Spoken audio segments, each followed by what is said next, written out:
Like, man, you're like, who gonna lay down first?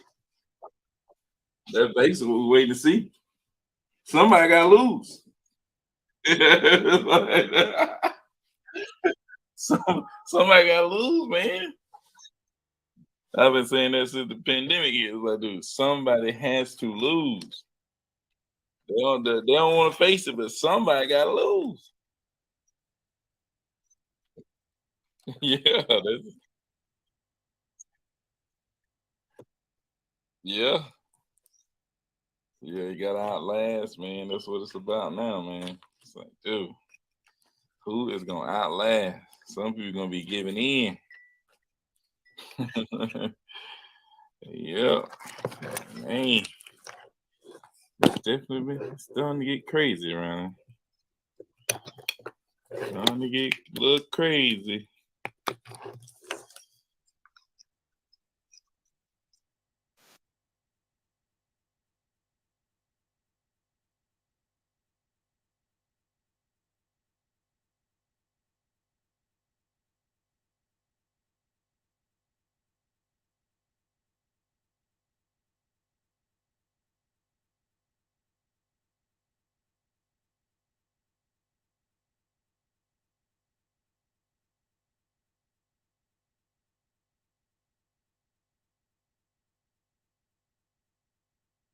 My bad. Ty. I tried to turn my camera on, man. I should.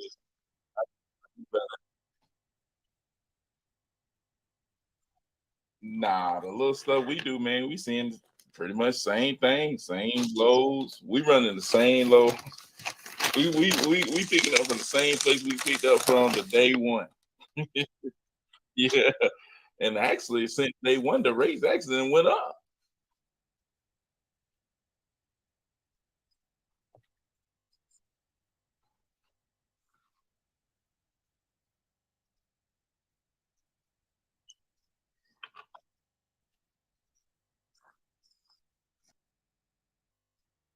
Yeah, yeah, yeah.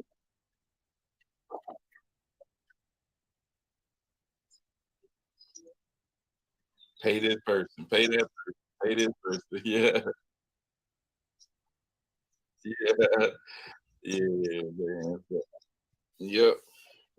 But now, man, we started off taking breaks from Augusta to Atlanta, and man, I think the first time we took that mug it had to be like for like 450, and then we got up to like 515. We was like, okay, we doing pretty good, and then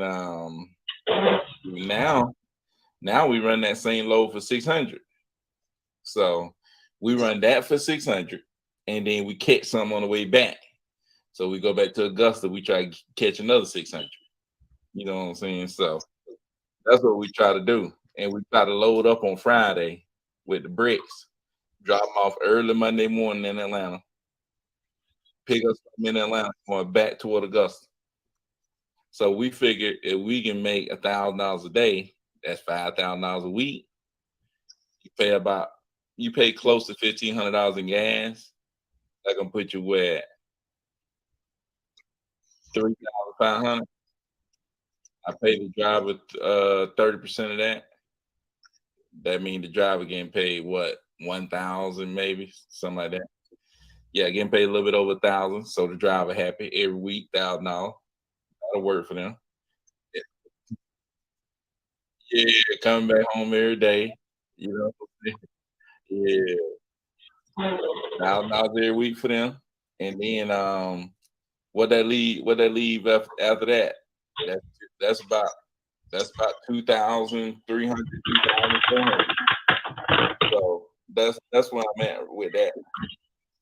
About 2,400 over 4 months. That'll put me up there around close to 10,000, like 9,700, 9,800, somewhat close to that. And then pay the insurance. I'm probably down to 8,000. So 8,000 left to fix whatever, pay if the tax. Well, we don't have to pay if the taxes like that because We mainly stay in Georgia. Yeah, sometimes we'll go into South Carolina a little bit and drop some off and get right back to Augusta. You know? Yeah, North Augusta, South Carolina. Keith looking around Pippin today, man. Look at it. He got his his car, got a sunroof. He got his Nike tank top on. He feeling good today. Nah, man, I just went good, man. Nah, I went to the gym. I went to the gym and had to go get me make some little groceries for myself. Yeah. You know, I eat vegan, so I eat a little different. I eat a little different than what my wife eats. I'm like, dude. Nah, this an Escalade.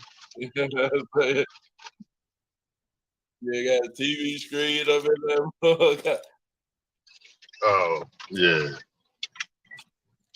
I'm like, man, Keith feeling good today. I got 3 screens. I got like 2 in the headrest too. Riding around. Oh, the ones in the headrest, like they really DVD players.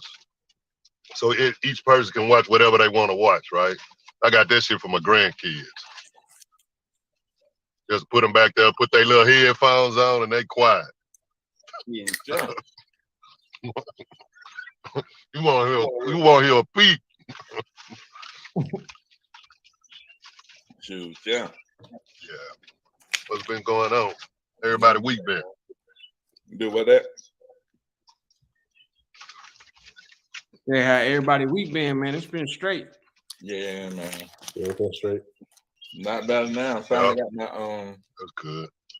Finally got my little Sherpa going. Wow, already? Finally, man. Yeah, that's good. That's 6,000. What, after about a month, 2 months, damn near. Nah, it's been about getting too close to a month. That's for sure. Yeah. Nah, I'm just happy to be able to take. That's great. Man, gotta get going. Hey, Byron, you doing that in launch control too? Yeah, I still got my launch control, Nice, man. but I'm kind of testing them against each other.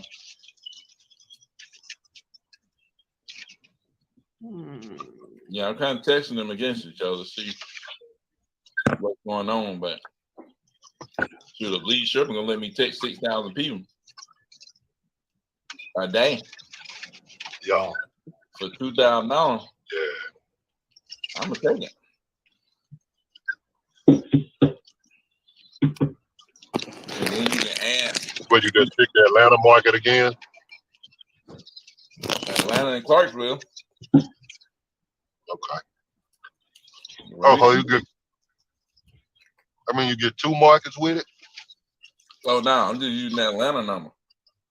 Oh, okay. Yeah. That's what I do. Yeah, man. Yeah, I'm finna eat up that Clarksville. Yes, sir. Timothy just texted back. Who that? Timothy. What are you talking about? He said they on a month to month. I asked when he want to close. He said when I'm ready. Who knows? What is that? What's going on, guys? What's up, man? What's up, Not man? much, man. You talking to some buyers? Yeah. I talked to Resi Cap and there you go. Amber. It's crazy. I remember when I was giving my deals to somebody else, and they were selling them Resi Cap and Amherst and stuff. And then I finally got in contact with the people, and they were like, "Oh yeah, I didn't seen that name," and I was like, "Yeah, they've been getting all this stuff from me." Yeah, that's what I was doing too. Yeah, I'm like, man, yeah. But dude, that was me, man. It's like, you already work with me, you just don't know it. Hey, I had a question though. How do you guys negotiate with them back and forth? Like, I know that you talk to hedge fund. How do you come up with price? And what if that deal falls off? And then does it look bad on you with the hedge funds, or how does that work? Nah, they just giving offers, really. So you just send the property to them. Like what I tried to do, I try to send them as much information as I can. I don't send no pictures or nothing, but like if the roof is fairly new and stuff like that, I try to send that information over with it, with the bathrooms, square footage, year built, and then usually they send the offer back, and then then that's a lot of time. That's when I just go back and negotiate with the seller. But only thing with Amherst, you gotta be careful for. You also gotta negotiate that goddamn price drop they're gonna give you. Oh yeah. They usually come with that motherfucker. You come. I think I've done one property with them, Byron, and this when they was doing. That's when they was doing 1950s. When they first, when they was doing 1950s, it was one property that they didn't drop the price on, and it would have been the property I thought they would. Cause it was an old wood frame house. Outside, you looking like, yeah, they finna drop the price on this shit. When I seen the pictures of the inside of that house was immaculate. Yeah. That was the only property. It was only being one. All the other ones, they dropped the price. They gonna find something. Yeah. You gotta negotiate that $10,000-$15,000 price drop they're gonna hit you with. You gotta negotiate that shit too. Yeah, they'll drop the price. Dude, I promise. Yes, sir. I was shocked one time. They actually looked at the property and raised the price for me one time. Oh shit! Yeah, the price went up. I'm like, what in the world? they used to let you counter. So it used to be. They don't do this shit anymore. They used to let you when you send it in, they came back with the offer, and then you used to could counter it or just tell them you didn't want it at all.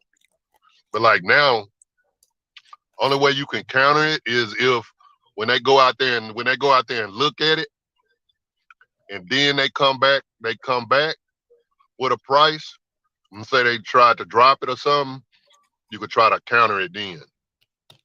Or then sometimes they'll go up a little bit. They may come back. If they go down, you gotta counter it. Yeah, when they go down, you counter that shit. Then sometimes they'll go up about 5 or 10. They'll tell you, "Oh yeah, I gotta talk to such and such," and yeah, well, talk to their ass because this price, bullshit. Yeah. Did you guys talk to them before you guys actually lock it in under contract? Yeah, you just send the property to them. If you get a property that fits their box, just send the property in. Oh, that's what I wanted to know. What if I don't end up locking it on the contract and then? Nah, they don't do shit, man. They just taking offers. All they doing is giving a bunch of offers out. Whatever they lock up, they lock up. Your rep gonna tell you. He'd be like, "Hey, man, don't worry about it. Shit, it is what it is." Because they doing the same things though. So normally, what hedge funds do, they are real estate agents. All them do is you talk to realtors. All they do is go. Majority of the properties they buy are on the MLS. We just a small pool of what they buy. We just like probably out of 100%, we probably 10%, if that goddamn much. So the majority of them, they getting them on the MLS. But when you talk to your rep, they gonna tell you, "Hey man, that ain't no big thing." You know what I'm saying? You just call them back, say it's dead. You know, they ain't tripping with you like that. They ain't like, oh, this dude keeps sending me properties and we ain't getting shit under contract. They don't care about this shit. Yeah, that's what I was wondering. Like, I don't want them to feel the way that, like, hey, this guy's insane, you know? Nah, they ain't worried about that. Like that, you need to find somebody different. So you said you don't have to send them notes? They don't ask for pictures? No. Because they're going to go look at it anyways, huh? Yeah, they go out and look at that shit anyway. Go out there and look at it anyways is the thing. They doing a real inspection. Yeah, they doing real inspection. When I say like what a dude take the voltmeter and stick it in the sockets, make sure the voltage is good, man. They all in the attic. They doing a real inspection. It ain't like we doing like regular wholesale inspection or wholesale walkthrough. They doing inspections. Yeah. Yeah. If you got a good rep, some of them will give you the goddamn inspection report. Yeah, man. You got that inspection report? Yeah. I used to go through, you know what I used to do? I used to go through and take their name off of that little company, and I forget what it's called. I used to take that shit off and then send that shit to the seller. Hey, look, this is what they found. Get that price drop. Mm-hmm. I wouldn't even take the name off. I just send it straight to the store. Yeah. Do you guys sell to SFR3? I was gonna reach out to them. But Yeah. I think they're buying like in the Macon area. I don't know if you guys are familiar with the Atlanta. I know Byron is, but the Macon and Columbia area. Yeah. I good with them. Yeah. Yeah. That's where you kind of send your lower tier properties to. Oh, okay. Well, they ain't paying a shit ton. I mean, but they used to buy with damn tenants in place. They starting to stop doing that. Yeah, I think that's what I saw on the file. They just give out quick offers and they close fast. Yeah. They close in like 14 days. Shit. Yeah, that's fast. Reggie Kappa closed fast too. They're closed super fast.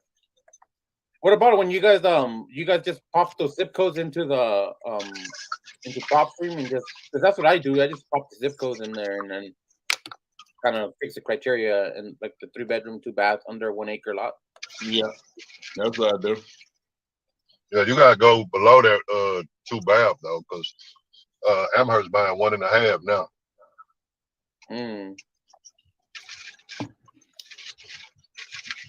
I usually do like 3.2s and stuff, 3.2 and under. Yeah.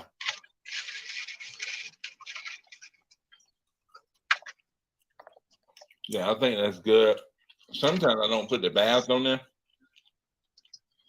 I put the square footage in there because sometimes, like in the public records, sometimes on public records, if they missing the bathroom, they won't even give you. You know, it won't even pop up on your thing. You ain't lying about that. So yeah, sometimes I don't put the bathroom. Shoot, sometimes I come back and don't even put the bedrooms. I just put the square footage.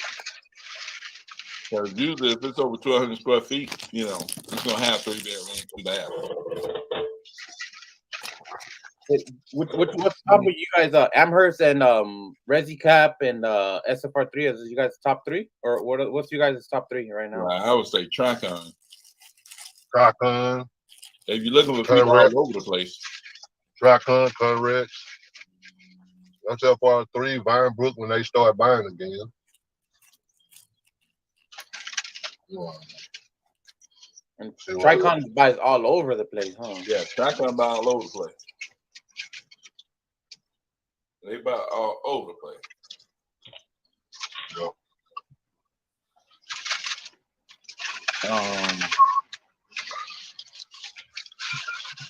Yeah, I think they're probably the main one, especially in the Atlanta area. What was that other one? Tricon and what else? Vinebrook.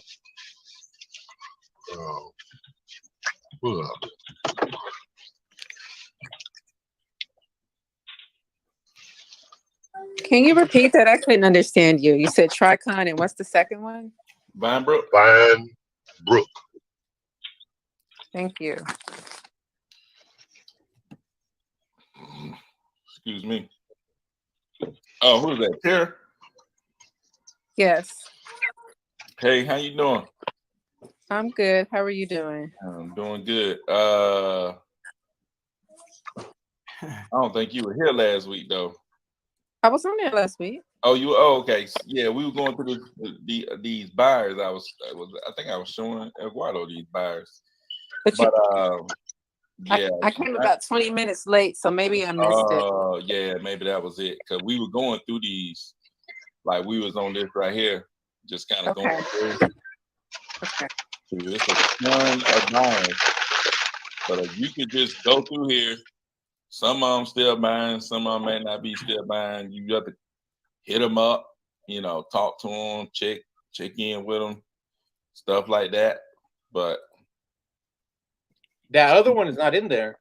Which one? The second one they were talking about, the Tricon. Yeah, the other one. Vinebrook. Yeah, they might not be. I had 2 lists. I forgot I had 2 lists, but I think we looked up Vinebrook right here on the live. Yeah, They got a website. Just go to Vinebrook Vinebrookhomes.com. Vinebrook on the website. I mean, on right here. Let me pull them up. Yeah, it's just Vinebrookhomes.com. And then you can just submit your properties, and then usually they'll contact you. Yeah, that is right there. You usually scroll down to the bottom of the page. You usually have a contact us. You can try to reach out to them. How do I get this list? I'll drop the link back in here. Yeah, you must came late last time because I dropped the link last week too. You know what? Whenever I open it up from my phone, I think it's because I'm using my phone. I always see the first. I only see the first page. Yeah, I put it in the private chat. Okay. Thank you.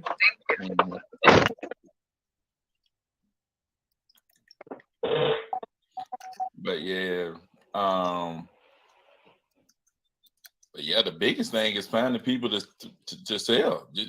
I mean, because you got the buyers right here. I mean, one part of the equation is solved. It's solved, man. I mean, and we ain't talking about, these people gonna keep buying.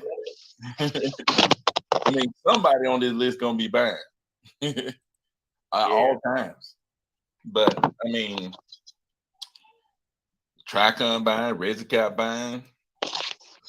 I'm just looking at this list. Yeah, I'm getting a lot of properties that people want to sell, and they're on the main road. That's one of the things that That's what I'm saying. You see what I'm saying? You just got to target the right set of people. You know what I'm saying? Yeah. Once you get your set of people targeted right, after that, it's all about, is somebody interested? You see what I'm saying? It's like, how do you exclude the main road properties then? I would say the square footage a lot of times exclude them, like of the lot. A lot of times, if you put, a smaller lot is usually not off the main road. You know what I'm saying? So I usually put like 50,000 square feet of a lot, and that usually give me neighborhoods. You know what I'm saying? So that's what I do. Keith, what you got to try to make sure you don't get properties on the main road? I mean, you probably don't, but I don't really intentionally trying to. If you was trying to not get houses on the main road, what would you do? Shit, I don't know what you could do. I just go smaller square footage of the lots. And I don't get too many of them that's on the main road.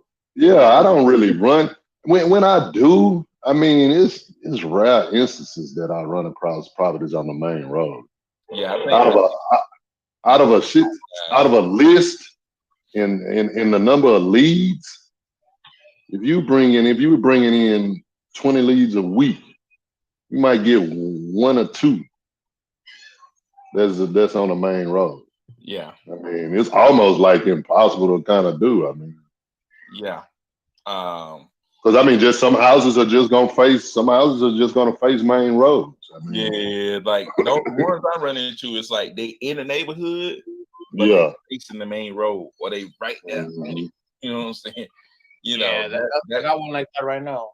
Yeah, because I know when I was a kid, we owned a house that was on the main road. It was just what it was. You know what I'm saying? It was like, and it was just houses all the way down. It was just a main street. It was houses all the way down the street. Ain't no one trying to buy those, like at all, even regular cash buyers? Nah, they will. Hey, Miss Barbara. Yeah, you just got to get them at a decent price.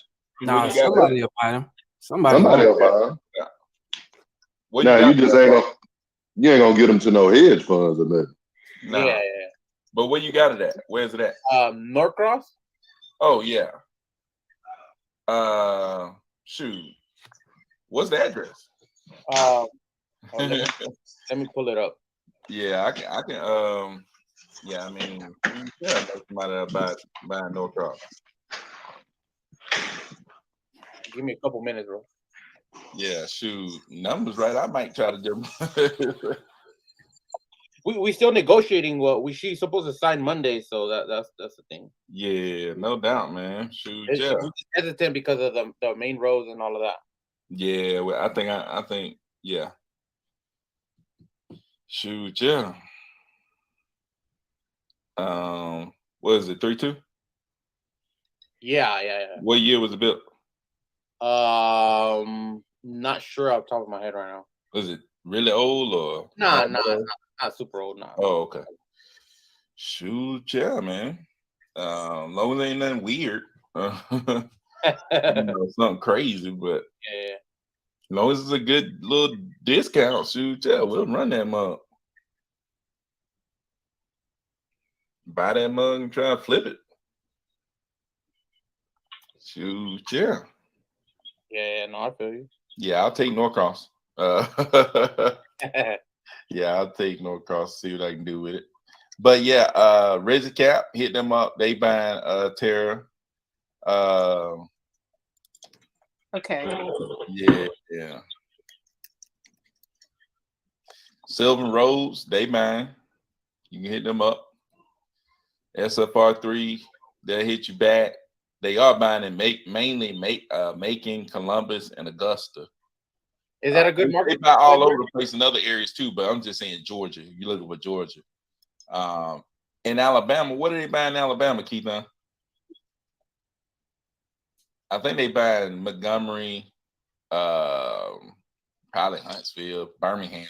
I know they buy in Birmingham. Yeah, they buy in Birmingham and Montgomery mainly. Yeah. In Alabama. Oh yeah. But yeah, SFR3, of course, Amherst. You can get in contact with First Tee. I talked to somebody from First Tee. I think you had to hold the property for like a month or something like that. Yeah, they kind of funny. You almost really have to have an agent to really mess with them. They be. Yeah, but they pay. They pay good. Yeah. That's one thing they do. Who pay good? Oh yeah, First that's Tee. good. Now, First Tee Homes. They were like, you got to hold it for 30 days. And I was kind of new. I ain't know what to do. I was like, oh, I can't do that.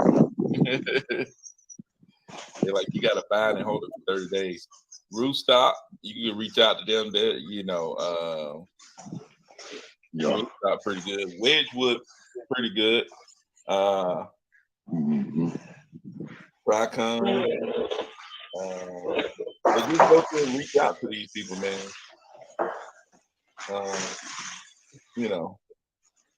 And yeah, of course, when things start going bad better, a lot of these people gonna start coming back and doing more volume and stuff like that. Me and Ty were talking about this earlier. It's just like right now, man. It's just trying to see who's gonna last. You know what I'm saying? It's like, who gonna fall out and who gonna last out of this, man. You know what I'm saying? You just gotta stay consistent, man, and stay at it, because that thing gonna flip back around. I mean, people still buying, people still selling, you still making money wholesaling. But I'm saying when that thing gonna turn back up. You know what I'm saying? And you gotta be ready. If you ain't ready, you're gonna be out here, steady trying to get one deal, when if you had been ready, you could have been starting to do, 10 deals a month, stuff like that. That's what I think. It's like, go ahead. Now, real quick, just to add on to that, because I had a question that what you're talking about now is kind of, had the question came up. So when it comes to like that scalability, like you're saying, like 10 deals a month, I think you mentioned previously that you're anything above a 20K spread or like assignment, or a 20K spread, you're gonna double close. Anything below that, so has your numbers changed? Like, because when it comes to like, you got the seller, you got the buyer, now the transaction period, with the HUD and the seller seeing it, so what's your threshold on that, like today? Well, I usually do about the same. Yeah, about ain't changed. If it's up there 20K mark, then I'm probably gonna double close it. Right. Yeah. Because pretty much if it's above 20K, you're double closing because that way, you know, you move on to the next. Versus like, okay, if it's above 20K and you're doing assignment, then this thing might slow up and it might fall through because the HUD is there. Yeah, I just don't want nobody to be tripping. Right, exactly. Okay, so that makes sense. Hey, Aguado, what she talking about selling it for? We really have her right now around 160. Yeah, Cordero still on this thing?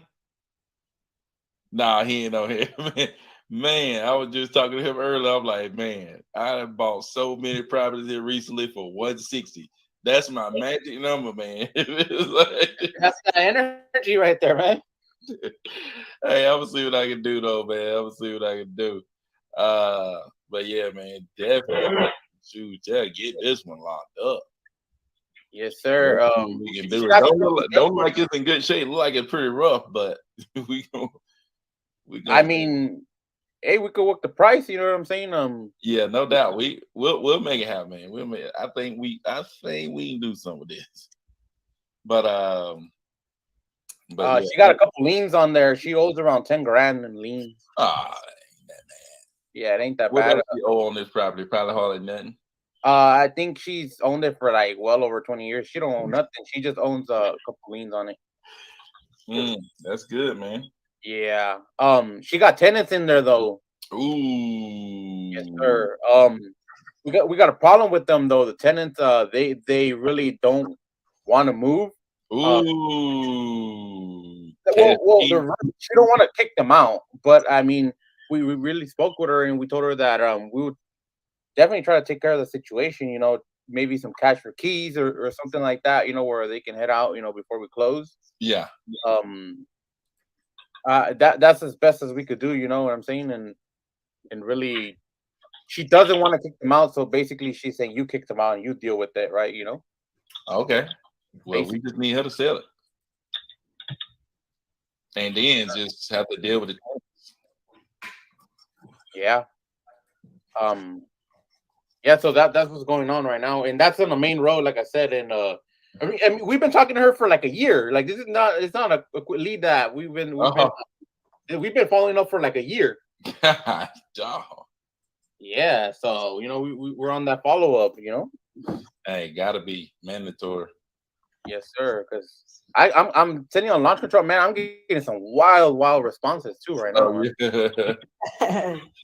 You gonna get some wild stuff from launch control, man. Oh yeah, I'm getting some wild stuff. I mean, man, it even gets races in there. Like, no. That's the tip of the iceberg, dog. I don't have because you know we always use a female name. I don't know how you do it, but I always use a female name. Yeah, people just respond to that, but they get actually just change the name too, man. Whatever, they gonna get freaky on you. Yeah, so my name is Eduardo, so I was using Eduardo, and I felt like I kept getting like racist responses. I was like, man, I'm about to be a Walter or something, you know? Nah, man, put a I mean, I think if you put a female name like a Mary, I use Mary or the female Sarah, something simple like that. Because my name is Cordero. If I put Cordero, come on, man. Yeah, and I feel you. That's how I felt about my name. I'm like, man, these fools over here. So I got some guys saying like, oh, I'll sell you my house if you come cook me some tacos. I was like, man, that sounds like I don't even know how to make no damn tacos. Hey, Byron, you know who that was? Why I just had to jump off here? Who was his name? Is Timothy. Timothy's dad just called me back. And his name is Patrick, and that's why I had to jump off here real quick because I had to answer that. But he was just asking about us. I explained the process, and I said I got his email. I said we're gonna send it out to our investors, and then as soon as we hear back from you, we can send it over. He said his son is actually out of the country, and the dad's name is Patrick, of course. Patrick's wife has power of attorney over the property, but his son is out of the country for some reason. But yeah.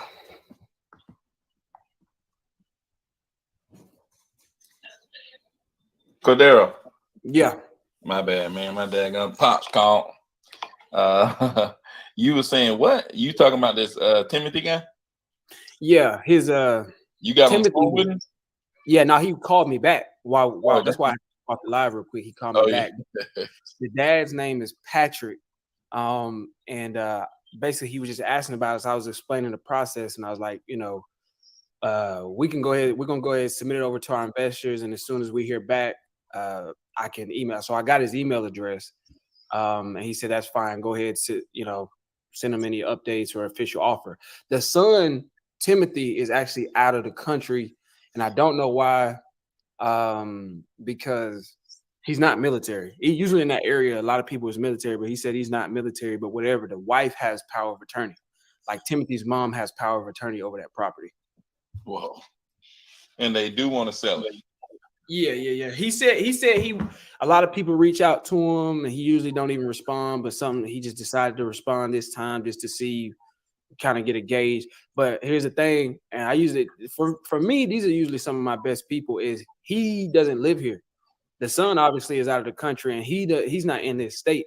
So that's why he's asking 140. He's trying to get a gauge on what the market is. He's just trying to see if, you know, that's a good price or whatever. And so, yeah, but he said that they would want to sell it. Shoot, yeah. Say get a buyer number and let it roll. Yes, sir. Shoot, yeah, man. Yeah, we was texting earlier. If you haven't been on this thing a couple of weeks, I was like, I'm going into Clarksville with Cordero. Cordero then talked me into texting Clarksville. So we were sitting up this thing on a Sunday, just checking in. That's the thing, man. Hey, man, these days, man, you got to be checking every day. Somebody takes you back. You know what I'm saying? Because it seems like it's a moment.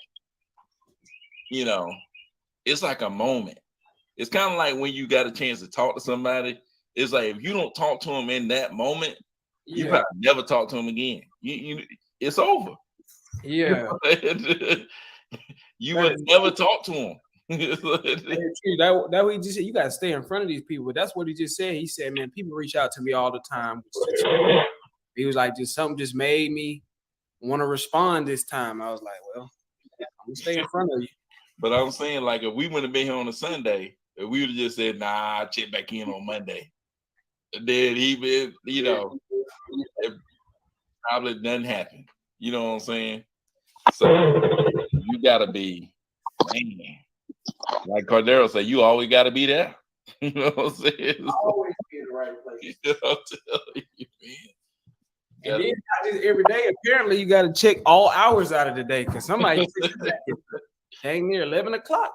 Hey, you got to be checking, man. Dude, if somebody hitting you up at 11 o'clock, if somebody texting you at 11 o'clock, man, you know they trying to sell. Yes, sir. You guys send out text on Sundays too? No, we don't. Hey, thinking about it, but no, we don't do it. We don't do it. Hey, I'm going every day hard, man. Hey, Saturday though, for real. Yeah, we hit him on a Saturday. Oh, Saturday is going down. Then he waited, and then responded back today. You know what I mean? I respond to them drips on Sundays. Oh yeah. We respond. Anybody come back in and say something, we responding on Sunday. But the drip definitely hitting them back. But you guys ain't sending none out on Sundays. Nah. Why is that? You know, there's a respect thing. Yeah, that's all it is for me. Yeah, people ain't trying to hit nothing on Sunday. Oh, all right, bad man. I was going hard every day. I'm like, it's Sunday too. Oh, I mean, you can. You can. But some of the responses you gonna get, you gonna be like, damn. Hey, it's all good. Trust me, I be over here holding myself back from texting out on Sunday, you know. So I ain't gonna say nothing. You know what I'm saying? Yeah. I know I be thinking about it, but nah, I don't do it though. We'll hit them on Saturday though, for sure. Then Monday we back at it hard. What do you do with all the people that say wrong number on launch control? Do you just add them as wrong numbers, or do you still reach back out to them? Because I feel like maybe they might be saying, "Hey, this is the wrong number," but they might be the actual owner still. Yeah, but wrong number. So on launch control, when you hit wrong number, if it has another number behind that, it'll just send it to the next number. Okay. Yeah, but I see what you're saying though, Eduardo. It feel like sometimes they just saying that just to get you out of their hair. Yeah, to get you out of the way. Yeah, or I mean, sometimes it's the wrong name. Sometimes like you message the wrong name. You know what I'm saying? And somebody might say wrong number, but either way, it doesn't matter. What we do is we got a quick reply for wrong name.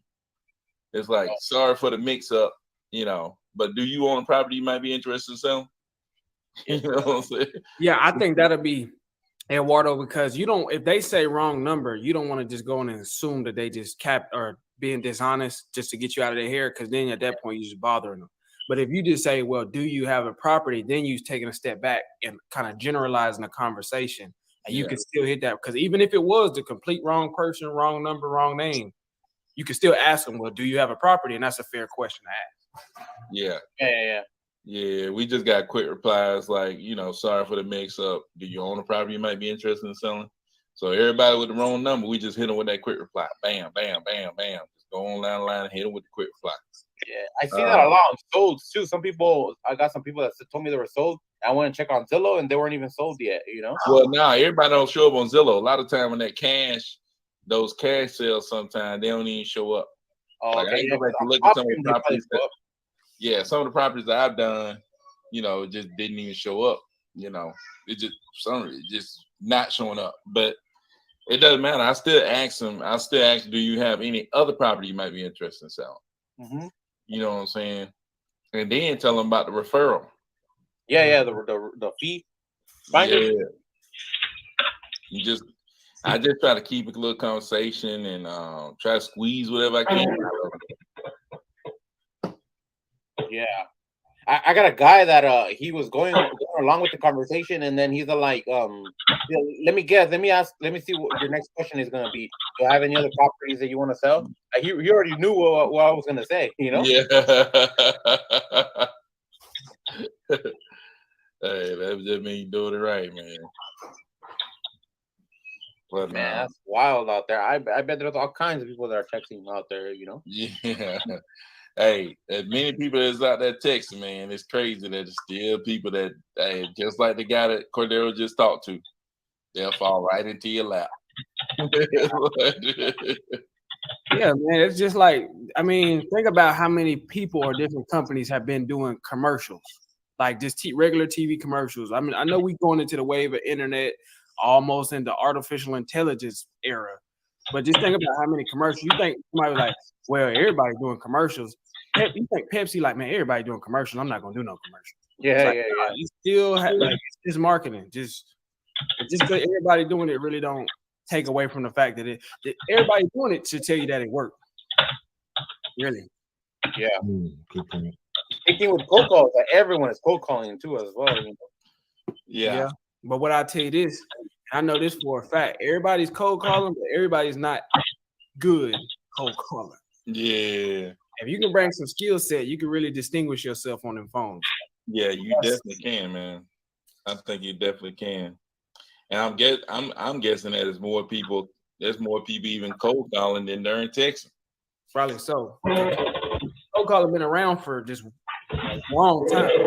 Yeah. I think it's easier to get into without the TED DOC and all of that. Yeah, it's definitely gonna be more people cold calling, especially with all the regulations and stuff.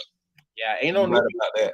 To get an LOC and an EIN and all of that. Yeah, and then you gotta even pay more. You gotta pay more, and you gotta get all that other stuff. It's gonna be less people texting. Yeah, you can get batch dollars for like $100. Yeah, without all the regulations and stuff. Yeah. You could drive for $. That's how I got my first deal. I drove for $, and we had a batch dollar, and we got our first deal like that. Yeah. Out of 600 properties. Yeah, all that stuff worked. All that Yes, stuff sir. worked, man. I ran wild after that deal. Yeah. Man. And it didn't even take me that long. It took me maybe like 6 months, 3 to 6 months. Hey, Brian. Yeah, go ahead, man. I sent you a message. Can we look at that property right quick on the There screen? you go. Vince got us another property. At least it ain't what was that? Is it 96? 95? No, this in Columbia. No, I'm saying what was the name of that other city? Oh, 96. 96, yeah. 96, boy. That place was wrong. Good Lord. I sure wouldn't want to live in 96, boy. But yeah, Columbia sound a lot better. You say he wants 70,000? Yeah, but he won't let me take. I haven't went down there yet, but he won't let me take any pictures. Yeah, he don't like. He needs. I don't know, man. 1 bedroom, 1 bath. Good Lord Almighty. That's a lot of them. Yeah, he seemed like he want too much. That's what I was thinking. Yeah, he seemed like he might want too much. Should I even go in the appointment? I mean, you can. I mean, because I've gotten deals about just going out. I mean, sometimes you just gotta get out there. Yeah, that's what I was thinking. You gotta get out there. You gotta talk to people. You just gotta get active. Sometimes you just got to get active. Like you just gotta get active. Like that's how I found my first deal. Just going out. I was like, I know this ain't gonna work. It's like, it's still just going out, man. Just going out, seeing people, meeting people. You know. I'm still trying to sell that 96. I got people still messaging. Oh yeah, 96, man. My God. It's a big project. I mean, Yeah. it's actually 2 houses on the property. 96 as a city, it sounds like a big project. The whole city of project out this. Yeah. Good Lord, 96. But yeah, this guy, 70,000. He seemed to be out of control with 70,000. He seemed like he need to be more like 15,000. Something like that. And he's I think he's a foreigner. I think he's like from India. I can tell from his voice. He sounds kind of funny. Yeah, he ain't no 70,000, that's for sure. Yeah, that's what I was thinking. I mean, I might find something else in the neighborhood. Yeah, get out there and talk to him. He may have a different. He may own another property. You know what I'm saying? Yeah. So, just talk to him. I would just talk to him. Probably look up some properties in the area or something, so you know what's going for what. Well, you can talk to him like, hey, this just sold down over here for this much, and that sold for that much. Properties like this, and around here they probably go for this much. You know what I'm saying? Yeah. That way you can talk to him with some backing of what has actually sold. Right. But have you ever came across somebody that didn't want you to take pictures? I mean, people that might have been living in it and they had it a mess. You know what I'm saying? Yeah, that's kind of strange. Yeah. I mean, I'll find out if I go down there. Yeah, they would. Some people I've had some people that was living in it and it was a mess. They didn't want to take pictures. Yeah. But is it vacant? I think so. Oh, okay. Well, I don't know. People be funny, man. Different people be different. Yeah, I'm gonna ride down there. Yeah, I would still go down there and check him out. See what he talking. Excuse me. See what he talking about. For sure. No doubt. Hey, Aguado, what's the likelihood of this lady selling if you've been waiting for a year? By Monday she's ready. She's damn near ready. She's a go. Oh, okay. So she ready to go now. Yeah. Because actually they're month to month too, the lease on the tenants. Yeah. And she wasn't ready to sell the last couple of months just because she said that she had a lot going on and this and that. But we've been following up at least once a month, and then she finally told us that in March and April she was ready to go. And we spoke with her yesterday, and she said that she was really ready to sign on Monday. She just wanted to kind of go over with the week, stay over. She wanted a price range so she can marinate it over the weekend, but we just don't want to give out a price range for the weekend. We don't. She might talk to uncle. She might talk to brother. you know. But Have we you actually talked to her gave about her the price offer. already? We gave her an offer 160 like 2 months ago, And what she said?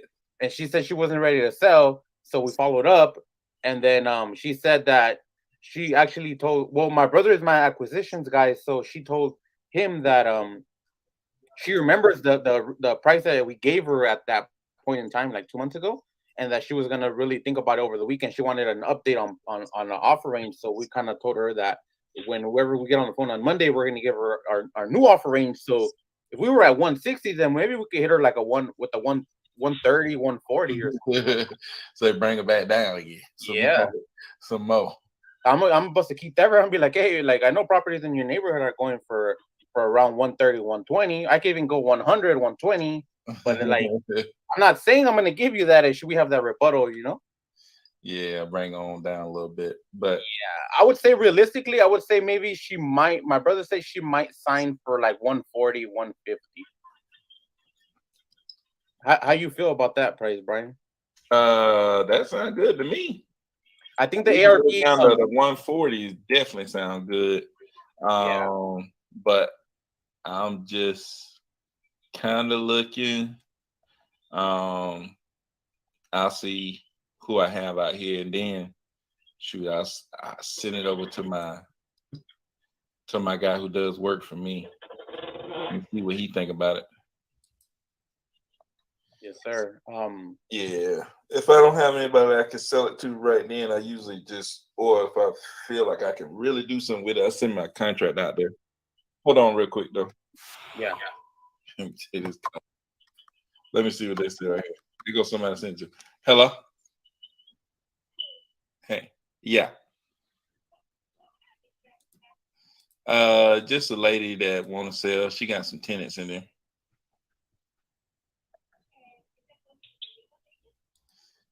They month to month, so I think we're gonna have to give them cash or keys to get them out.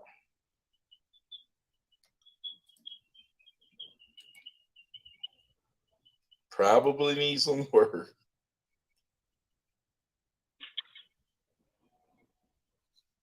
What you think? Yeah. You think 140?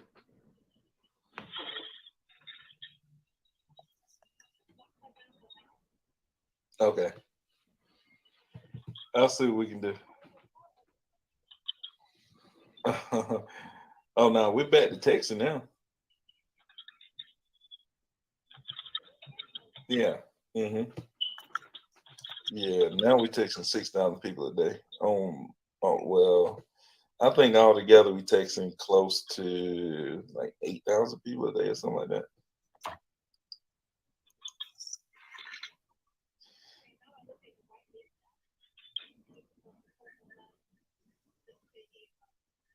Yeah. So what area you think is a good place to hit? All right, then. Well, I'll let you know if we can get this one under contract or whatever. I'll keep you updated. All right. Well, nothing right now. I had one guy, but he want too much. All right, then. Well, yep. Yep. Getting it done. All right. All right. Yeah, I think if you can get it at 140, you can get a buyer at like 150, 155. I think so. Depends on what the property like on the inside. That's gonna be big. Yeah, I think even assuming that it needs work, I think we can still sell it at 150. Yeah, I think maybe like 160 might be the tops. I think 170 might be 175 might be too much. Yeah. Yeah. I think you try to get her down to 140. But either way, I think you can make a deal out of it. As long as you can get her to sign. Just get her to sign. If we can get in to see the property, then it'll be a wrap. Yes, sir. We're gonna send it over to Wiseman Law. You work with them any? Yeah, I do. Okay. But the key is just get her to sign. Yes, sir. Yes, sir. That's number one. Number one. Number one. But anyways, Hey, Byron. yeah, go ahead, Sean. Quick question. So, how often do you get the seller to sign and renegotiate or bring them down? How often do you do that? As much as I need to. On every one of them, if I have to, I just Right. say, man. Most of the time, it's just like that. Like y'all see how we just did that. That's a lot of times how it's done. It's like he talking to this lady, you know, and that's the same thing I do. Like I'm talking to somebody. We talking about the price. I'm gonna call a buyer while we talking.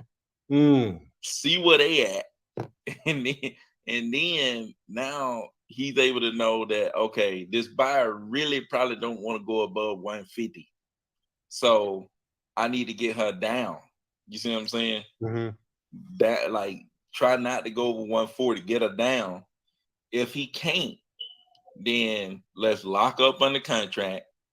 Let's get in to see the property, you know, and do the inspection of it, see it, and then give a hard number. You know what I'm saying? Right. Because now she's already been through the process. She already signed. She already got somebody go look at it. And now she has a hard number. Like, look, you can walk away with this. You know what I'm saying? It's like, you know, you can talk numbers all day, but when we say, hey, this right here, and we can give it to you on this day right here, then it becomes real. Right. You know what I'm saying? So you said you put her under contract and then you give her a hard number. So when you put her under contract, do you just give her a number knowing that you're probably gonna have to go back and change it? Yeah, I mean, maybe we don't. Maybe he get under contract at 130, and maybe he don't have to go back and negotiate. Like maybe the buyer goes in and say, okay, I pay 150, and he ain't got to renegotiate it. You know what I'm saying? I'm just saying that first number is a soft number. It possibly will change after the buyer go look at it. That number becomes hard. You know what I'm saying? Because at that point, I know, okay, let's say the buyer come back, they say, I can't pay number 120. I can tell her, look, 110. And that's a hard number. You know what I'm saying? So if you do have to go back and change it, you just give her a completely new contract. No, you could do an addendum. I always do an addendum or amendment, whatever you want to call it. Okay. That basically changes, and I can pull that up. It basically just to change purchase price. You can do that to change whatever's in the contract. You can go and change it. Just getting an addendum in place, or what do y'all call it? Addendum or amendment? I call it addendum. Addendum. Yeah. But yeah, just getting an addendum. I think I did this on this one, just changing I think I changed the closing date on this thing right here. But yeah, just get you an addendum in place. And that kind of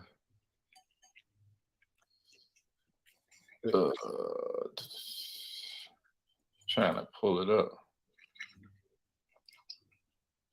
But yeah, get an addendum in place, and then that's all you really need to do. When I first started off, I was going back and rewriting the contracts and stuff like that.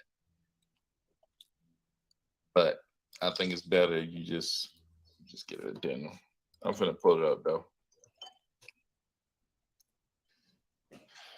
This one I did right here. Do I have this shared? Can y'all see that? Yeah. So this is an addendum that I did. Just change the closing date. So no matter what, you just put it on here. You know, purchase price will be adjusted to 130. You know what I'm saying? So bam, your addendum right there. You know, I think I got another one somewhere here. Oh dang, move the closing date again. Here go one. Oh no. Yeah, that is. This is what we changed purchase price. Purchase price will be adjusted to 230. Bam. Done deal. This dude was at 265. Wow. Yeah. When I looked at his junk, came back at 230. He said, let go. I said, send that thing immediately. Where was the buyer at? The buyer at 250. Wow. Yeah. Yeah, the buyer's at 250. I was actually driving down the road. My VA hit me up and was like, well, the buyer went over there and they told me 250. So I was driving down the road and I called my VA and said, hey, call this guy up and offer him I think he said 220 or something like that. And then he asked, can we do 235? And then I said, nah, tell him 230. We settled at 230. So yeah. And that was a straight assignment, right? The HUD was not blinded at all. No. That wasn't an assignment. We double closed that. Okay, got it. Yeah, we double closed that. But it's strange that my VA did all the talking to the guy. You know what I'm saying? Oh. Yeah. Crazy. Yeah. I was riding down the road doing stuff, just hanging out, you know. My VA, she was handling the business. I'm just telling her what to do. She called me back, was like, hey, Mark X, can we do 235? I was like, nah, tell her we can do 230. She called her back.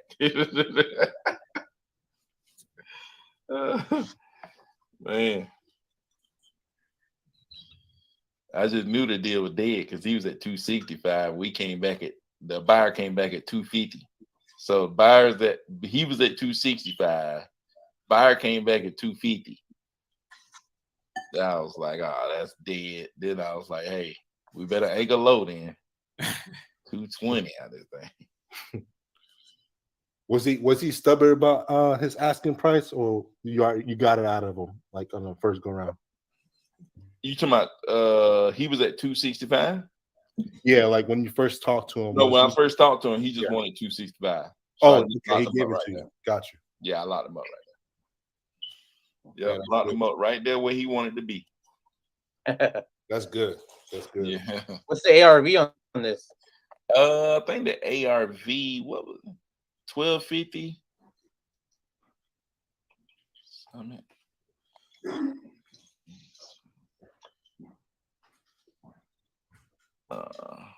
Wayne Lane. I think it was in Snellville. I think it was. Pretty sure.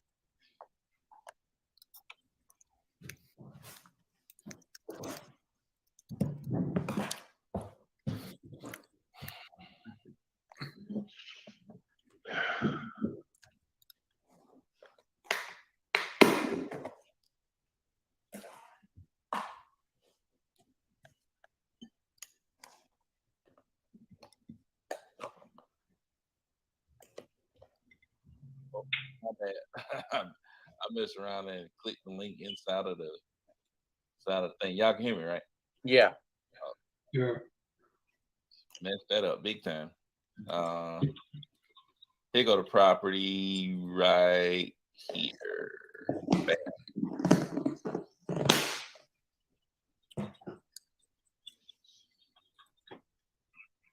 I wonder why.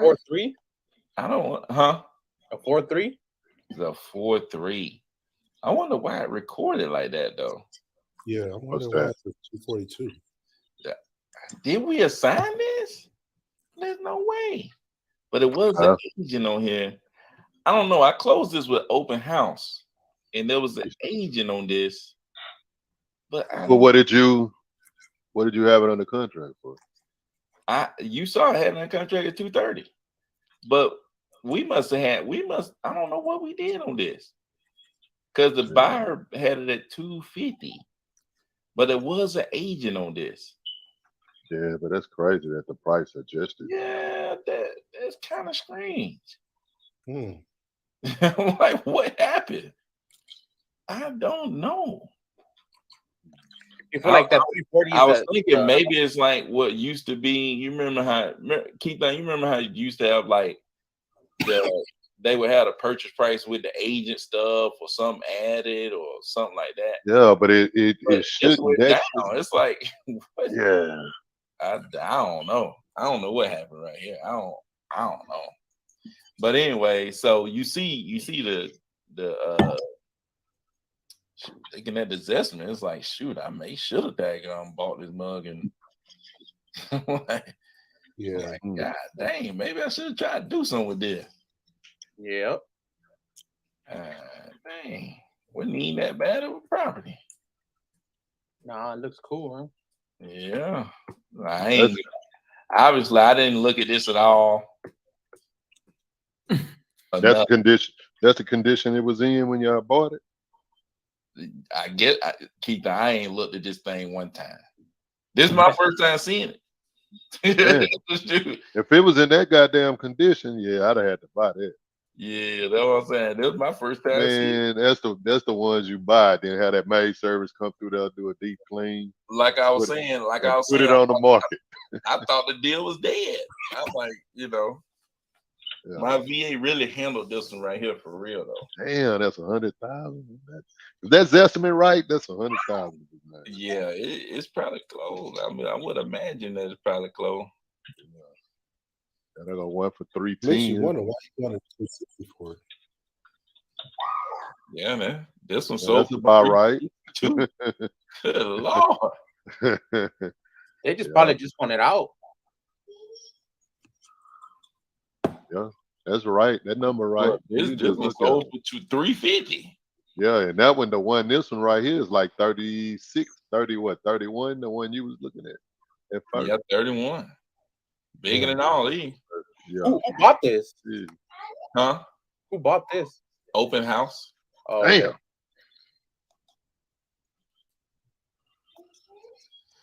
What is the benefits of double closing? The benefits of double closing is that the seller will not see how much you made. And it will look like you are the buyer to them. Yeah. It's a transaction between you and the seller, right? Yeah. When you're doing assignment, it's a contract. It's a transaction between the seller and your end buyer. So, then it's more transparency. It's like, okay, this person is actually buying. They show the person who actually buying their property, and it show you making money. You know what I'm saying? I thought they weren't supposed to see that, but so sometimes they actually do get to see it. See what I mean, they typically do get to see it. Okay. on the assignment, they're gonna get to see it. Yeah, that's what I'm saying. Unless somebody do like a blind HUD. Yeah, That's you it. got people doing blind hoods, but If- that's not typical. You're not just gonna walk in and somebody they just doing blind hoods. Like you would be lucky to walk in and somebody doing blind hoods. They don't just that just ain't happening everywhere. Your name gonna be there, and they're gonna say this much beside it. They're gonna be like, what's that fee right there? Who is that? Exactly, 50K. Especially you that throw the name of your company. He done incorporated getting 50K. What are he doing with 50K? And who is this other person buying the damn house? Exactly. Especially when they have the seller have an attorney. Oh my goodness. Oh man, the seller got an attorney. That's the worst. The funny thing is the attorney most of the time be trying to tell them what the property worth. It's like you don't know about no real estate. It's crazy, man. Yeah, it's crazy. But yeah, that's the benefit of double closing. Basically, I always say keep everybody in their lane. Seller, you in your lane. Only thing you know, I'm buying your property for this amount of money. Buyer, you in your lane. You don't know how much I'm buying it from the seller. Everybody in their lane. So And Byron, why don't you do that every time? Is it more expensive? it's more expensive. So it may cost you $600, $1,200 double close. You know what I'm saying?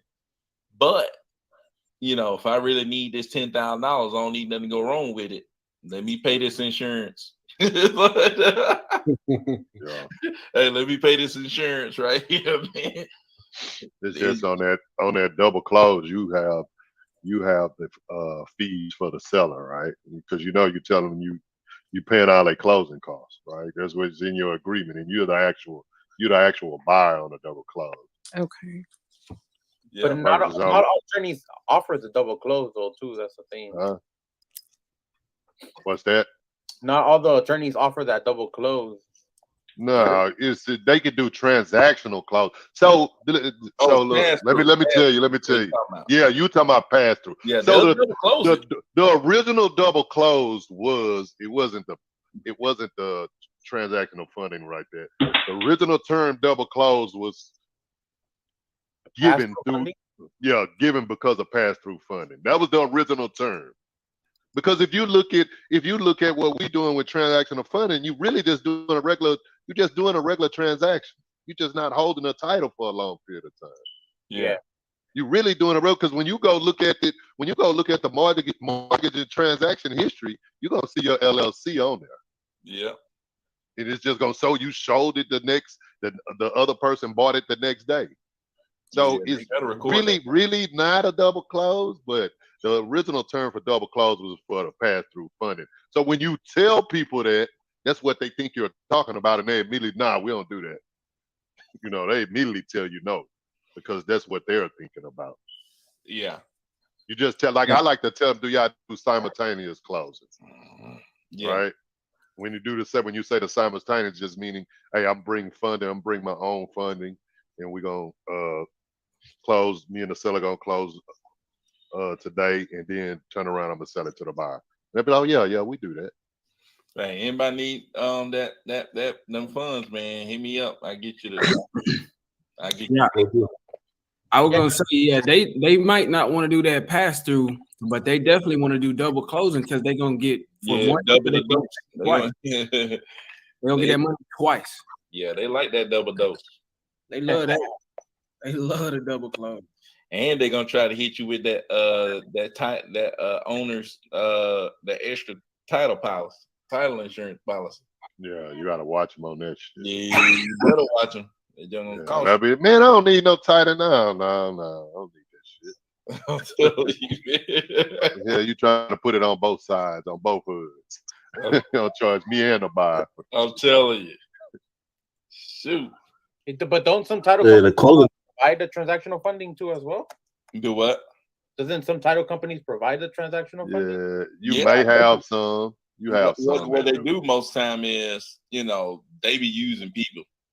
Because, I've had the title company would call me and was like, hey, I got somebody who needs some transactional funding. You know what I'm saying? So sometimes they be doing that, man. Be calling up people that they know who got money. Yes, sir. And what's the percentage out of that? Like a 1 point type thing? Yeah, sometimes 1 point, or like say we got this deal right here. Let's say we got this, me and you got going on. Yeah. And I need a transaction funding or something. Shoot, I call somebody up and get what it's negotiable.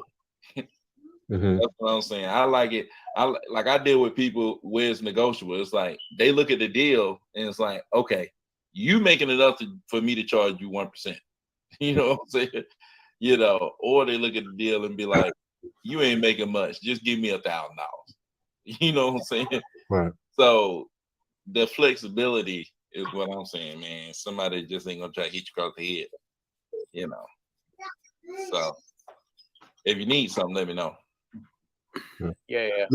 Hey, Brian, real quick. So, because I haven't double closed, especially that in Atlanta Metro, just assignment. But what's the max? Like you're using Wiseman. What's the max closing cost? Like, or the total closing cost? Actually, man, I would say it gets up in the 2000s. 2000. Okay. No, 2000s. Oh. Yeah, because that extra owner's title policy, could be like $1,800 or something like that. Mm-hmm. Yeah, you got to take that trash off. You know what I'm saying? But what if they need it in the future when they sell again? I don't need it in the future. When if I'm about it to flip it, I get it. Yeah. But if I'm not, I do not need that in the future. It's like I don't need that junk, man. Take that junk off. Shoot, I almost got him to take it off on my primary residence because it's a new bill, but I was looking it up. I was like, nah, because somebody may want to come back and claim the land or something like that. Yeah. You know what I'm saying? So that was the only thing about the land. It's like, why do I need title insurance on a property that's brand new? It's like, I had a situation like that where I had a seller that she there was a lien on her property, but it was from the previous seller. yeah. And so she busted out her title policy, and then I guess the previous title company ran their the title wrong, and so there was a mistake there, and so she was able to clear it up with that title policy. So I guess it works in a way too sometimes. Yeah, it definitely works. But what I'm saying is when you double closing, you ain't never gonna run it, you know. Yeah. You don't need none of that. It ain't gonna be your problem. It's gonna be the person you selling it to problem. And if they buying title insurance, then it's nobody's problem. Yeah, that's true. This is only there. So. Yeah, you know what I'm saying? It don't take both of y'all buying title insurance. Like title insurance only good if you got the title. Right. You ain't gonna have a title. You selling it.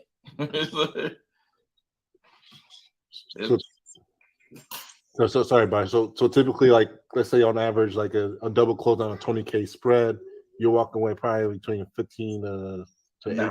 You probably gonna walk away. Well, me, I'm walking away with about 19,000, maybe 19,200. It probably costs like $800, something like that. Okay. Because I'm not getting that title insurance, owner's title insurance stuff, none of that stuff. Oh, okay.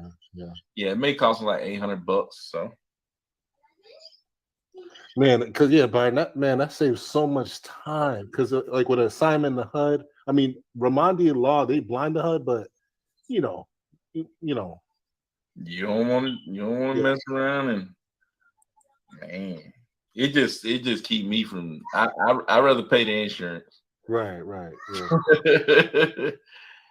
I'll pay the insurance. Make sure that money get over here with no problems. Yeah, man. Make sure you get over here with no problems. But yeah, man. So those are the benefits of the double close. But the downside is you do have to pay. So you get your assignment, you get a flat fee. Be them straight checks. Yeah, them assignments be them straight checks, man. So let me see what this is. Oh, Terra. Yeah. Them assignments be right where they need to be. Shoot, what else somebody want to know tonight, man? Man, I think I'm good for now. Yeah. You got to be hitting this buyers list up, man. I mean, half of the equation is done on that buyers list. And after that, it's all about marketing. You know what I'm saying? Yeah. I just started on Lead Sherpa texting 6,000 people a day, and shoot, in 2 days, you daggum, probably never found a deal. That's awesome, man. Yeah, that's legit, man. I'm just saying, you just gotta, like Cordero say, you gotta get in front of everybody. You gotta stay in front of people. Yeah.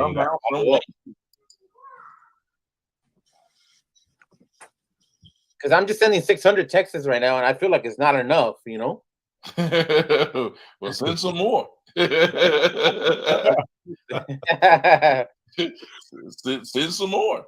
Yeah. I'm thinking about boosting up to the next package of 1,200 here in the next week. You might want to boost it up.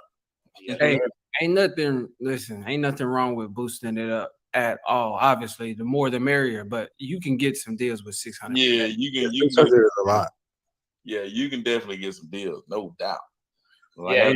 Going up because it's about that. Because you're gonna get a whole bunch of trash. You're gonna get all of that trash, and then just one day you ain't gonna be able to time it. You ain't gonna be able to see it coming. It's just gonna be, ARV 200. Yeah, I just need 100,000 from you.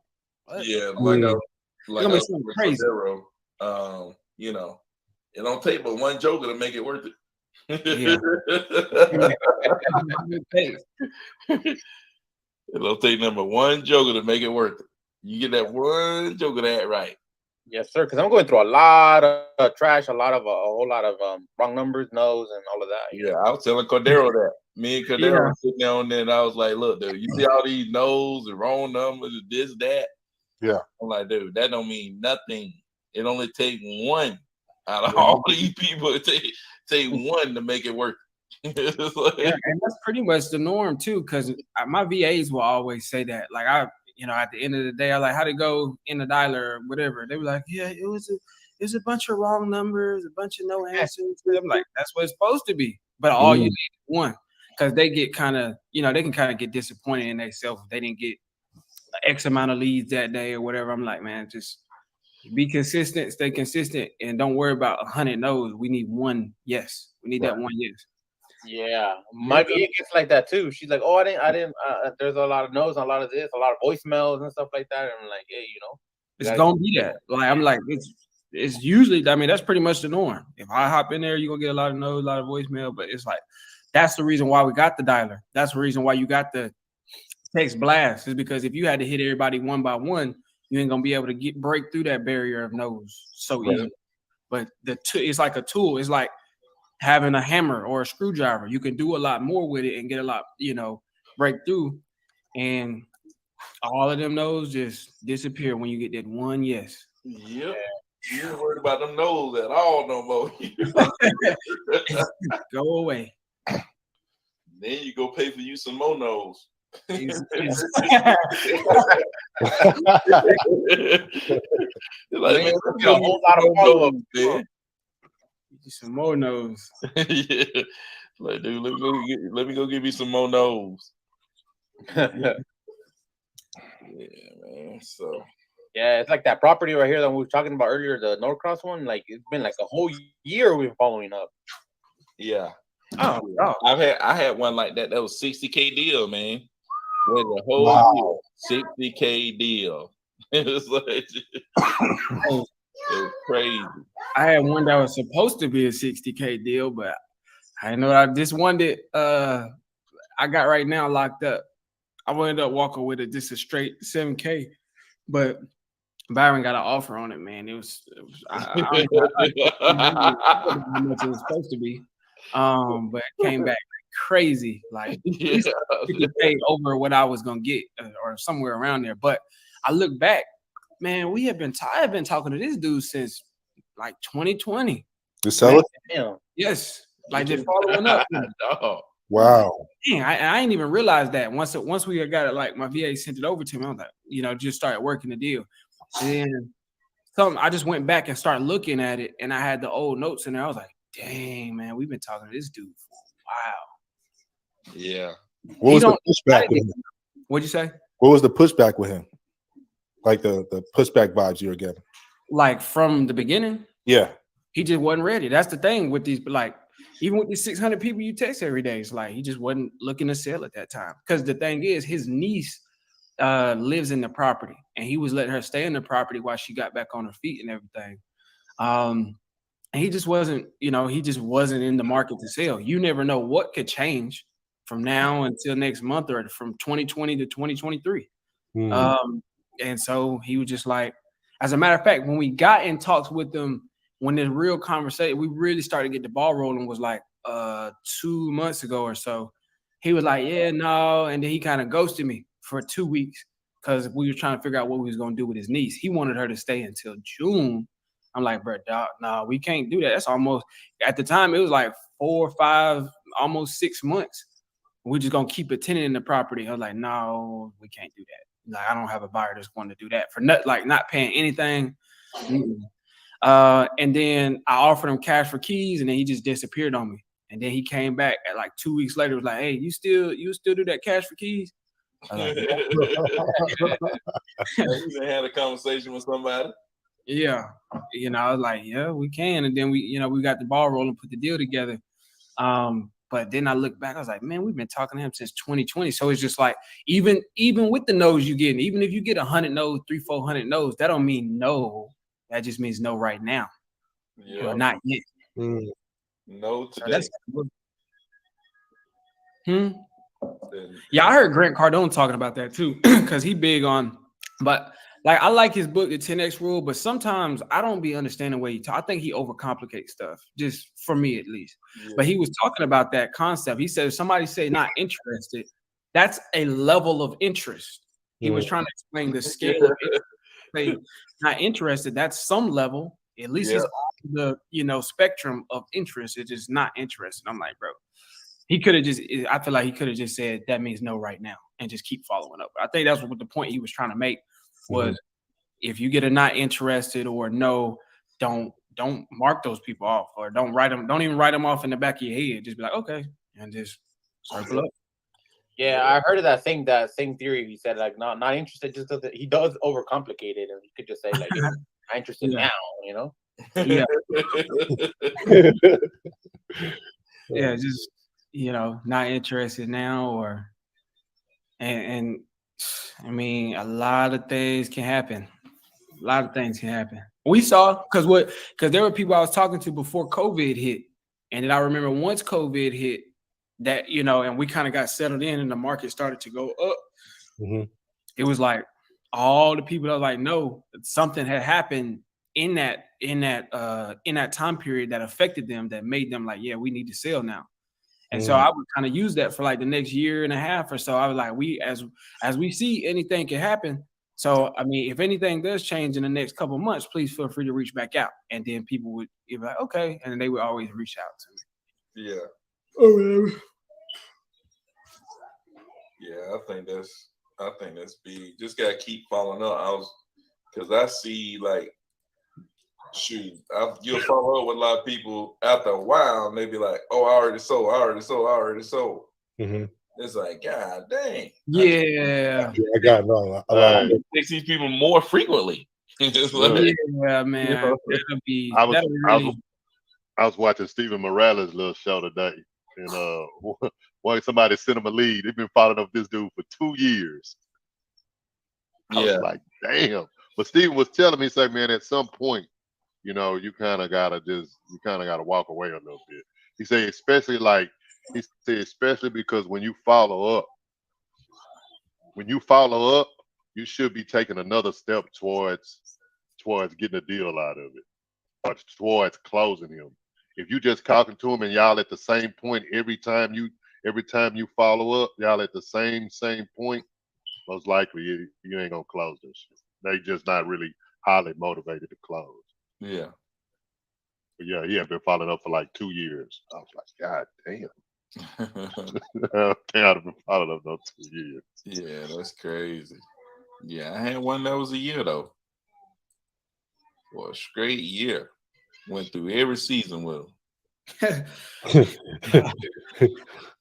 Yeah, and I think the thing with mine, like I said, this was from 2020 and it's 2023. We just now closing on the deal. I didn't have him. I didn't even have Podio since, in 2020. So it's like I didn't have him as a lead, and I was following up with him like it was a lead, because then I'd have been let him go. I probably got frustrated. But it's like as I added new platforms, like we called him back when I had Mojo Dialer at the time. Then I switched to Batch Dialer and Launch Control or whatever. And so it's like the reason why I was able to keep following up, because I was treating him like he was just a prospect. I was still prospecting with him, and we was cold calling and stuff like that. So that's just as simple as, Eduardo, when you get done 600 people a day, I think you said you had like 30,000 leads or something like that. It's like, yeah. Once you get through that, just run it back over again. Well, in Launch Control, it's going to let you're going to be able to see as it allows you to recycle the list. But that's pretty much all I was doing. I didn't treat him like a lead, like he was a hot lead at some point. He was really like just another prospect, just a no. And as long as I just kept recycling my list. Oh, you just kept like texting him and stuff like that. The follow-up campaign, right? Yeah, just follow up. Yeah, he was just in a follow-up campaign. You know what I mean? Yeah. And just hitting them. And that's why I said he didn't even get turned into a lead until a couple months ago. But before I do that too, because that's how I do. Like when I pull new data, I stack the new data on top of the old data. We hitting the old data every 3 months. Right, exactly. Every 3 months. Every 3 months, I just keep stacking that shit. Even if it was just keep stacking it on top of it. Steady hitting them, steady hitting them. Yeah. But are you allowed to recycle on launch control? Yeah, you can. It's a trick on launch control you can do. Like you can go, you can take a list and add like a A at the end of every end of the name and text it again. Like the next day. That's what I thought, because it says that you can only reach out to that server once. No, every 30 days. That's what they do. Or every 30 days. Yeah. Yeah. You gotta modify the list. Yeah. I think on on Launch Show that's the case. I think on Lead Sherpa they let you go back and text after like 2 weeks or something. Yeah. Wow. It's something like that, man, for real. But yeah, man, shoot. And we share stuff. So we was talking about like, texting all our stuff on, like I'm texting all my stuff on mine. He texting all his stuff on his. And then once we get to a certain point, we're gonna switch. Now I upload all my stuff on his like it's brand new. Text everybody all over. Cause sometimes they don't let you they don't be letting you reach back out to the same people or whatever. You know what I'm saying? That's what I was talking about. Yeah, just being able to do it completely all over again. Yeah. Like fresh. Right, because they didn't respond. From the software, but I'm pretty sure you can wipe all the data and then upload it all over again.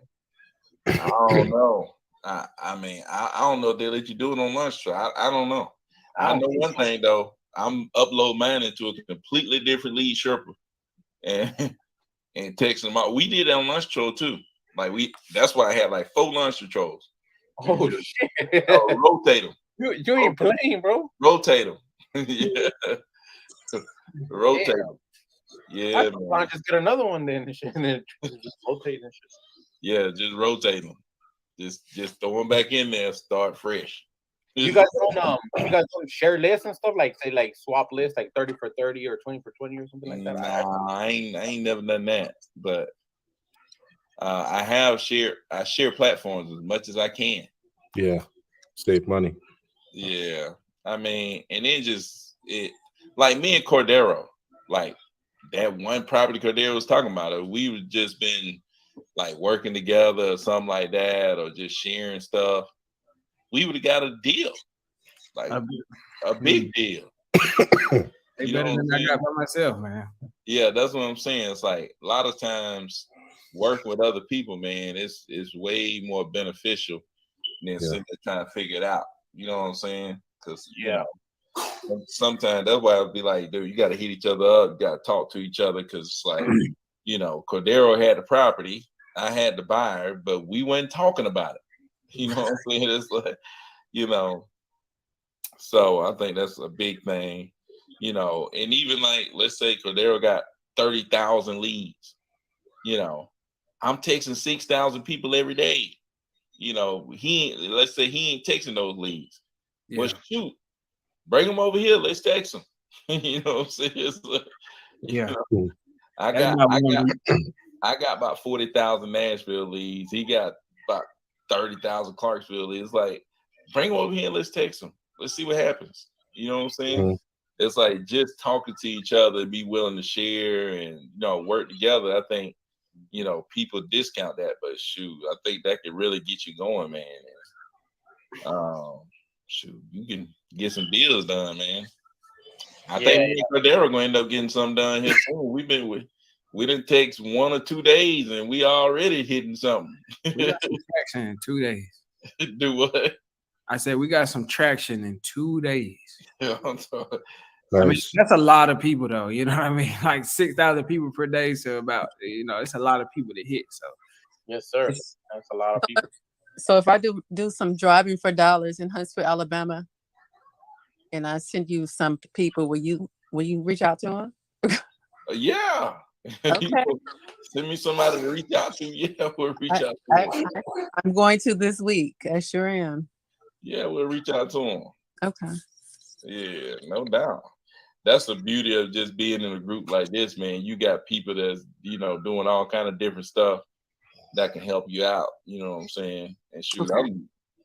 I'm open. I'm open to anything that can produce a deal. You Okay. know what I'm saying? Yeah. Yeah, man. Get it going, man.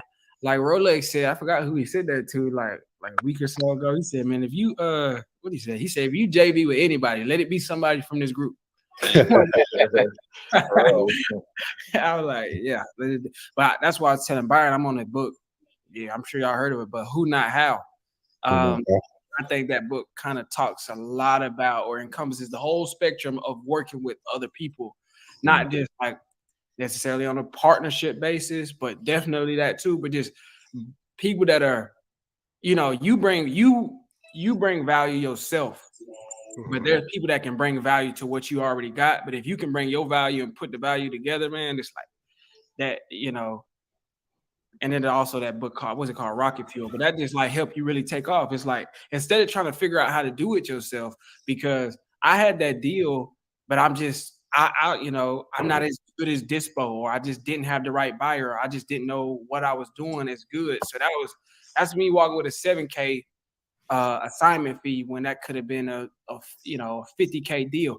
Or let's say it was 50K and me and Byron split down the middle, that's 25K. You know what I mean? That's more than 7, period. You know what I mean? So and it was the who that I was missing. And because I did the best that I could, as far as if we talking how, and me trying to figure out how to get it done, I did the best that I could. And so partnering and working with people, man, as long as it's the right people, you can't just link up with just any old body, man. You got to find the right who's. But because I done had some failed partnerships before. You link up with the right people, man, and it'll change a lot for you. Yeah, that's true.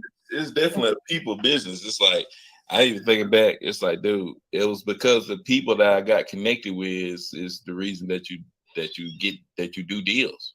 Yeah, like you got to get connected with the right people, man. Get connected with the right people. That's what I'm talking about, getting in the rooms. It's like you got to get into the room, man. You know what I'm saying? To get connected with the right people. Next thing you know, you're doing deals. And then, like Daryl said, the right people that actually trying to help you elevate, that's actually going to help you, and not just sitting there trying to hold back, or, don't want to share stuff with you and don't want to say this or say that, or think they got some secrets, They trying to take advantage of you. And that's why it's like it's an exchange of value. Because it's not like, because you don't want to find somebody who got a lot of value. That's like if I came to Byron and I was just like, hey, you got the text messaging platform, man. Why don't you, I'm in Clarksville. Why don't you buy some Clarksville leads and then upload them to your text message platform, and you text them and we'll split it. It's like, what? That wouldn't make sense. I had to bring something to the table, and it got, it's got to make sense to that person. But obviously Byron, and I learned this from Grant Cardone as well, when you partner with somebody, especially the newer people, you want to partner up. You kind of want to go to somebody who has more experience or whatever it is, but you still got to be able to provide value to them too. You got to be their who. If you're looking for a who, you also got to be the who that they need as well. Yeah. Right. Yeah, that book talk about that too, Cordero, being a who. Yeah, exactly. Yeah, you got to be a who too. I heard Maya Angelou said that. She said one time her son was like, I asked her, like, when he was real little, how do I get friends? She said, if you want to get friends, you got to be a friend. And just anything in life is like that. If you want to find a wife, you got to be a husband. If you want to find a good business partner, you got to be a good business partner. Or you want to, just link with somebody in any capacity, you need to be the who in that. But I definitely believe in linking up, squadding up, partnering up, whatever. It'll take you further, because I've worked with people and I've worked solo.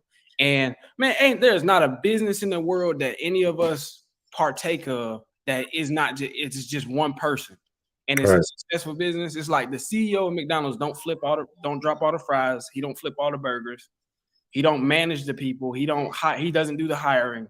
It's like, all businesses is a group of people, a group of human beings that come together and they work within the system. And so you think you can build your business and you got these big goals and you trying to scale, but you want to do it solo. It's like you can do a lot by yourself, but at least bring some. You're gonna need some VAs or something, man. People, man. Hey, you can't underestimate the power of people, man. I'm telling you. Yeah, that's good. I'm telling you, people will change a lot. Yeah, I'm telling you, because I like that's one reason I'm able to flip right now. It's just meeting the right people, talking to the right people, and then people, like Cordero saying, you being a who, you bringing them value, they're gonna turn around and bring you value. That's why I'm able to do a lot of the stuff that I do. As far as being able to flip properties, I do some transactional funding. Like they let me in on it. It's like, I may not have all the funds, but I'll be able to send whatever I want and then get a return off of it. You know what I'm saying? Stuff like that. I'm able to flip a property with no money. It's like I'm flipping a property. I ain't paying to purchase the property. I ain't even paying the rehab costs. I ain't even paid to cut the grass. All that stuff covered, man. You know what I'm saying? And I'm the person flipping it, and I walk away with I make between 45, 50K. That's awesome. I'll tell them I ain't bought the property, no money out of my pocket to buy it. They even paid all the closing costs and everything. No money out of my pocket to rehab it. And I'm gonna make 45, 50K. That is awesome. It's like that's just me. That was me just meeting the right people, talking to them, bringing them value, taking action, just learning what they knew, and then connecting with people. Right. But I'm bringing value to the person who's lending me money because I'm gonna be able to pay them back at the end of this flip. I'm bringing value to the person who's doing the contracting work that's fixing it up because I'm giving them work. I'm gonna be able to pay them off at the closing. You know what I'm saying? It's like you bringing value to people, and so, and just getting to know people, and then they able to show you how to do that. It's like, hey, this is how you get this done. Connect you to the right people. Hey, I know this person that lends at this percentage, da da da da da. And it's real easy. I know this contractor, he'll front all the work, and then you just pay him off on your settlement statement. It's like there's really no money. That's crazy.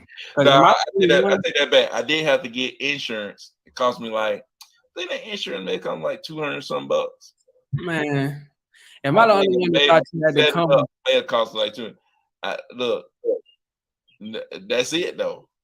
That's crazy. I thought you had to come with like 20% down or something to do with it. No, that's what I thought. I thought a lot of that stuff too. But look, you get to know the right people and connect with people. It's like, dude, unbelievable. I didn't even notice it. I think I was talking to Cordero when I was like, dude, I didn't pay to buy it. I didn't even pay for the rehab. You know what I'm saying? Wow. That's wild, man. Crazy, man. And that's what all these different flips I'm doing. That is crazy because I was looking at hard money lending, and you have to at least have 20% down. Mm-hmm. I mean, I guess zero. To Byron's point, is not all lenders are created equal, and especially depending on your relationship or rapport with that lender. Yeah, it's power of people, man. It's the power of people. It's like it's people. And I know that's like one of the before I knew anything about real estate, wholesaling, business in general. That's one of the first lessons that I feel like most of us learn, or you done heard somebody say it. It's not what you know, it's who you know. But I mean, now I know is what you know and who you know. But I'm getting better at implementing the who and not trying to rely on myself as often. But that's good. That's the thing. I wholesale so many properties to these people that it was like, you brought them so much value. I've helped them make so much money So it's like, they fine with just saying, oh yeah, connecting you with people. They fine with connecting you with people. They start to treat you like family. You know what I'm saying? You break it. I'm telling you, man, they start to treat you like family. You just Put break some money in their pocket, man. That's You true.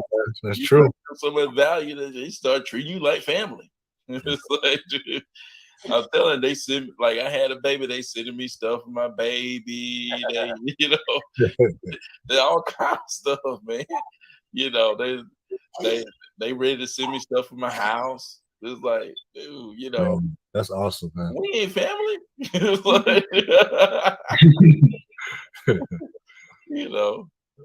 my own family ain't trying to throw me a housewarming party. They trying to throw me a housewarming party. I was like, dude, my family ain't gonna be there. Gonna do nothing, man. Shoot. I'm like, man, I'm telling you, man, you're building them relationships, man. It's real, dude. Yeah, all that came from taking action, though. Yeah, just taking a little action, man, and connecting with people, and building a team. All that it takes leadership skills too, though. Yeah, you right about that. I don't know how many skills I got, but and then a lot of you think that you Eduardo was talking about how he was giving leads to people and they connecting him with hedge fund stuff. Like that's how I started out too, but some of those people is like building a relationship with the right people, because some people is all about transactional. Yeah, you want to build a relationship with people that are more than transactional. Mm-hmm. It just can't be transactional. It has to be more than that.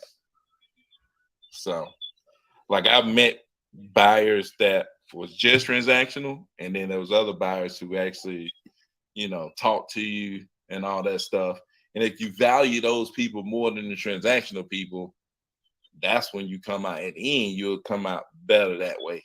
Like you'll come out better, making sure that you building relationships with people who are more than transactional, versus being, doing business with people who only transactional and you ain't building no relationship. Because when the transaction is over, they ain't got nothing to do with you. You know what I'm saying?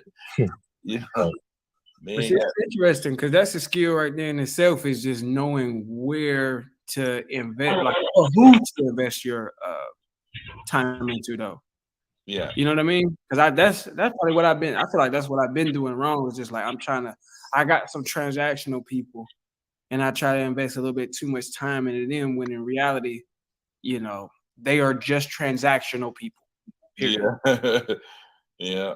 So, I get it from just like when I ask a lot of questions, you know what I'm saying? Maybe because I don't understand a lot, but I be asking questions, man. So when I see people actually answering my questions and, trying to, take the time to answer questions and stuff like that, I know that person, I can feel that person's more than transaction. A lot of people just doing what it takes to get this done. And that's it. That's all they want to say to you. You know what I'm saying? That's just like earlier when I was talking to that buyer about that house that Eduardo got, and they was asking me about my personal house. They was like, hey, you closed everything good, da da da da da. I'm like, yeah. They be asking me about stuff that's going on with me. You know what I'm saying? Yeah, that's important too. You didn't feel like he just called you just for that lead, Yeah. They talking about the house, but they talking about the property, like making money, but they like, hey, you good? What's going on with your property, everything, everything okay, you gonna close on your house, da da da. Like, yeah. They ask you questions about you. They just not transactional.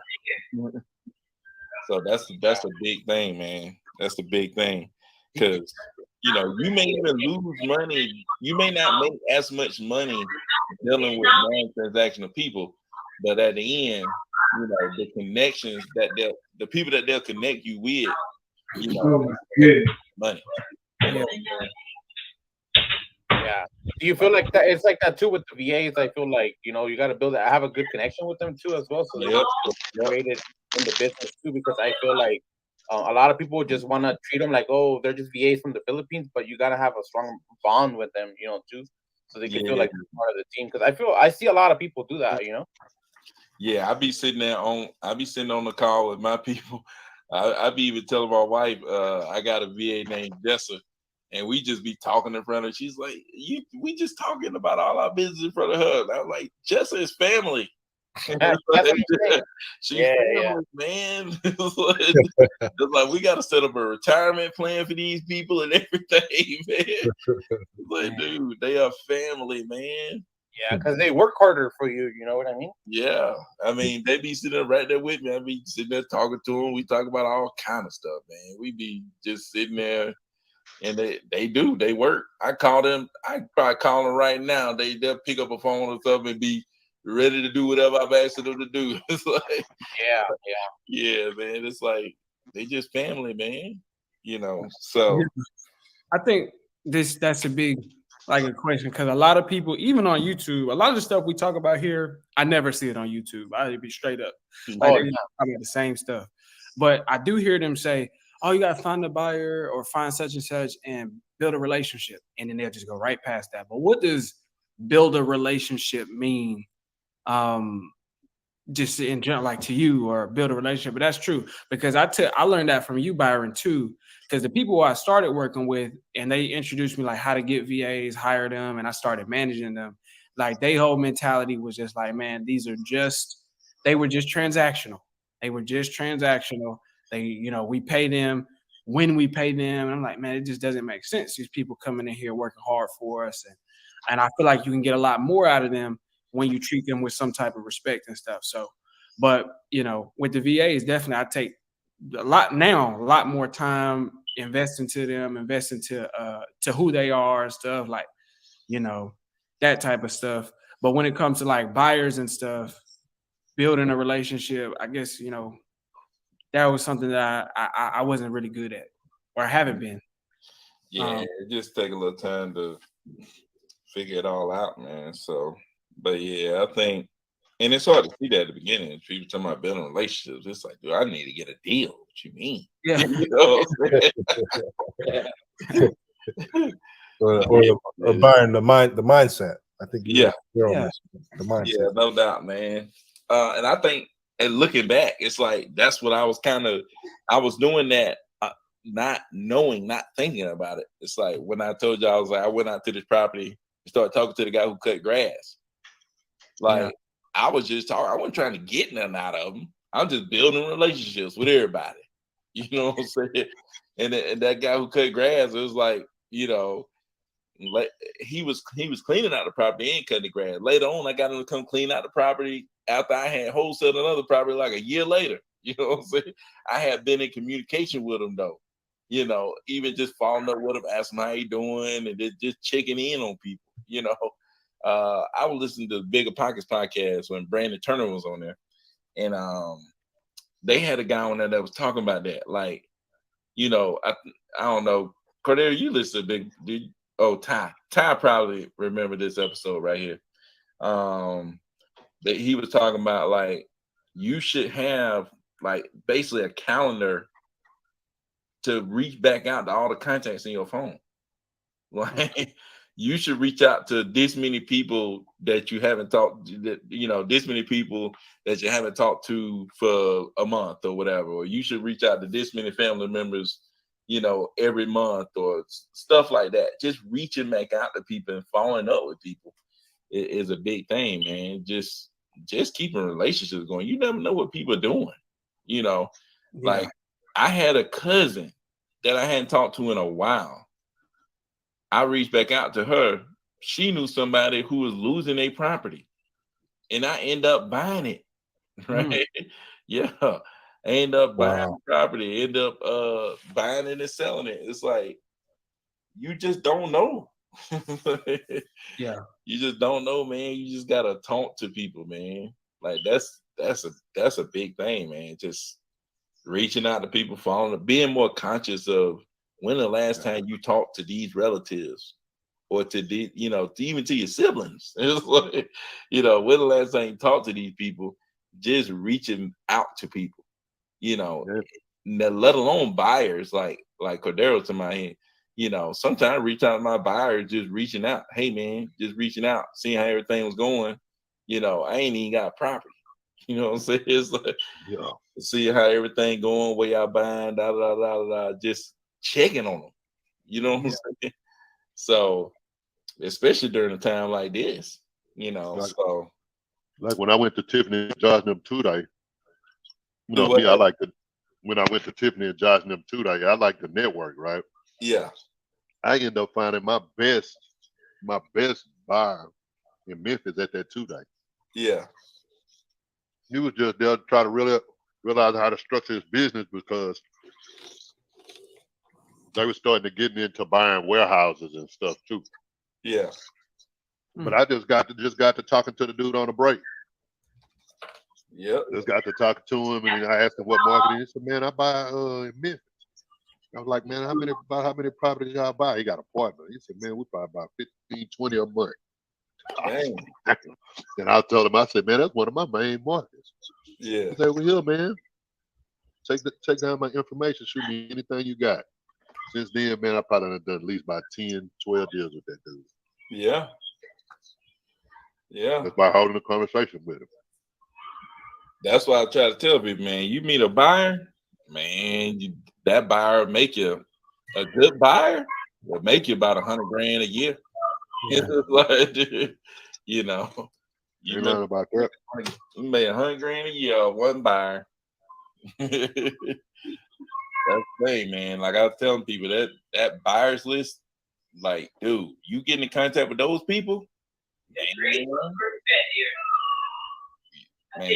crazy, man. Yeah, so I think building relationships is big, man. So yeah, it's crazy. You know what I'm thinking about now? I'm thinking about just trying to think about what how you say, always ask, like, what if I'm wrong? I'm just kind of conditioned to think like that, like what I've been doing wrong. And I think, like I'm saying, like if you want to find a who, you got to be a who, or just the principle that you kind of attract the type of person that you are. I think the reason why I keep into transactional buyers is because I've been like a transactional, or I've been approaching them in a transactional mindset. Because I'm thinking about getting a deal. You know what I mean? And I think that's what I've been doing wrong, is just being a transactional person instead of being like, hey, how are you? How you doing? That type of individual. Yeah, I always ask people that, like, even when I'm calling customer service people, or even when I'm going to, like, how you go when you go to a drive-through or something, I always be like, hey, how you doing? I always ask them what their name is. Yeah, like, I always be asking stuff like that. Who are you? Yeah. Especially customer service people, you call them over the phone. Yeah, you go straight into it. I'm like, hey, how you doing today? I do that all the time. Yeah. Don't give a damn. Maybe the cashier at the store, anybody. Yeah. The janitor at the gym. Hey man, how you doing? How everything going? Having a good day? All right. Yeah, man. You see, that's crazy because I can do that with anybody, and I do that with the sellers. But when it comes to the buyers and the contacts in the industry, I'm thinking like you gotta be more business minded and not. You know what I mean? It ain't really that. It's like Byron said. It's the whole relationship, because they just an average person just like you. Yeah. You just probably looking at it in your mind. You looking at, well, this person got a lot of money, so they not a down to earth type of person. Now you do have some people that are like that, right? Yeah, you do have some people that are like that. But when you find people, they know you about business, and they know you running a legit business and you handle business well, they want to get to know you. Yeah. You gotta be able to open up to them. Like you'll see most people say rich people are assholes, right? Rich people not they.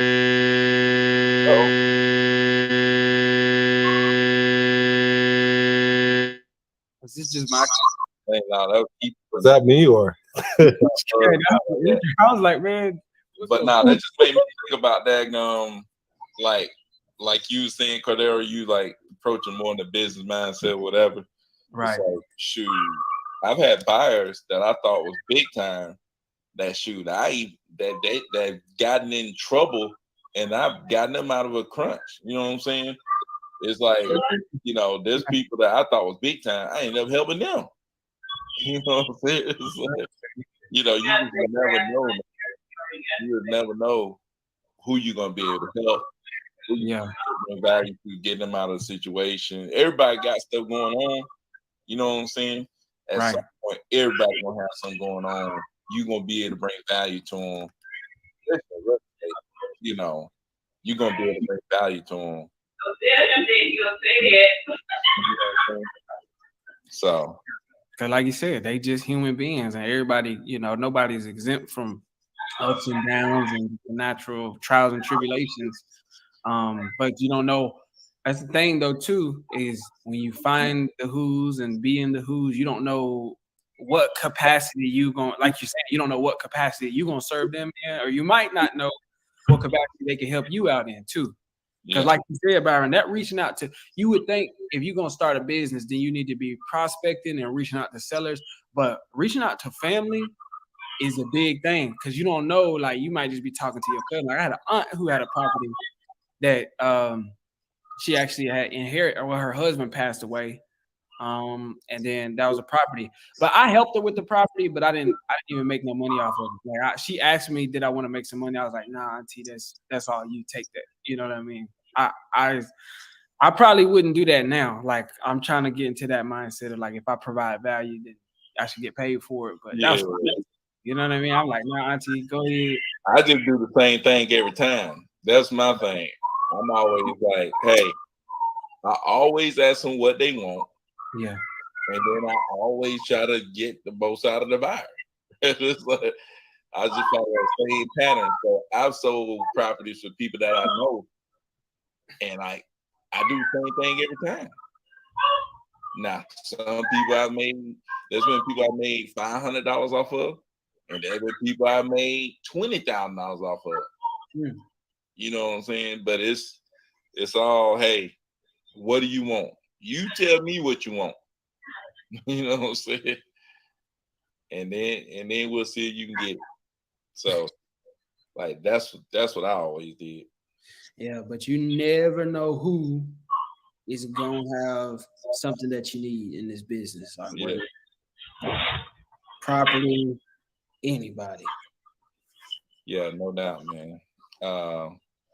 Shoot, man, what up? Somebody got, man. Y'all gotta have some questions, something.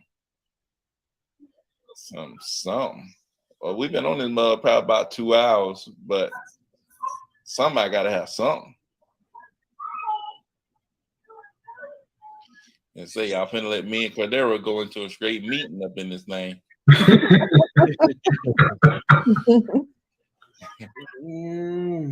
Shoot, yeah, me and Cordero about to jump like in this large stroke lead Sherpa. Yeah, better jump in this lead Sherpa, y'all. I can show y'all this lead Sherpa though. That'd be I think it's good what y'all doing because, like you say, you always need a team because you never know what somebody can offer you. Yeah, no doubt, man. No doubt. I know, because when I first started doing real estate, you know, when you first start, you want to get all the clients, you want to try to do everything yourself, but you got times where somebody will call you, but they want a house like 2 hours away or something. I'm not finna be doing all that, especially being a buyer's agent. I got to show you all these houses and got to be driving 2 hours all the time. Like, no. So, you know, we had a team where different people take different areas. So at the end of the day, you can refer it out and get a referral fee. So you can get something instead of just telling the client, you know, like, well, I can't do that area or something like that. So it's always good to have a team. Yeah, I think so. I think that if you could build a team of people, I think that's the best way to go. I'm always trying to find people. I'm always got to try to find people so they can, you know, focus on. And I think people focusing on certain things help too. It's like I try to do that with everybody that's on my team. It's like, hey, I need you to focus on this, you know. And that's from the beginning. I think Cordero talked about this too one time. So you got to think about the big picture, you know. So I always think about people being in different positions, you know, and then putting people in their position and then letting them be good at their position. You know what I'm saying? Let them get comfortable, let them do their thing. You know what I'm saying? I'm that kind of guy that's like, when I hire my VAs, I even do that. I want them to feel comfortable. I want them to feel good about it. I want them to feel like I know what I'm doing and I have the freedom to do what I know to do. Yeah. You be like, your VAs make offers? Yes. They will make an offer like Cordero. That person would have asked for 140. They would have talked. They would have tried to talk it smooth down. I want to see how they do it too, honestly. But yeah, because that's their job. That's their position. Yeah. And that's their position. You know, and I always say this, man, the basic principles of a partnership is I do something you can't do, and you do something that I can't do, and we put it together. And so everybody don't need to be doing the same thing. Each role needs to be clearly defined, or else that's not, or y'all just, I don't know, a mess, really. But I learned that from, what was it? I think it was I've heard it a lot, but in Traction, I know they talk about it is putting somebody in that role, and also in Who Not How is once you put that or find that who and put them in that role, they need to have the freedom. You need to be able to communicate and understand the overall vision and be able to articulate that to that person and get them to understand it clearly. And then as far as how gets it done, that's why you found the who. They'll take care of the how part. They'll get it down. That's their job. And they got to feel confident and comfortable in that role to do that. And that's big. Because like Byron said, if you could just, man, I think Byron's low-key flexing on that one when he said my VA talked him down, because that's crazy. Oh, I didn't yeah, that's crazy. I didn't do that little. I was like, dang, that's good. That's wild. If you can just get a VA and just like, hey, talk him down 30,000. Tell him do it, and then you ain't got to worry about it. You eating lunch with the family or something like that. Yeah, that's exactly what I was doing. Like, over there at Chick-fil-A. Man. And you ain't got like that. Take a lot of pressure, and that allows Byron to focus on making them like doing his job better. All the roles he need to cover, he can do them more if he's not focused on handling that when it's somebody else's job. Yeah. And so, man, I want to see him. Yeah, I like to let people go, man. I like to have faith in people and just let them do their thing. But what you think about this person right here, Cordero, that hit us back? You talking about not for Charles? Oh no. What that? Like my screen blew that.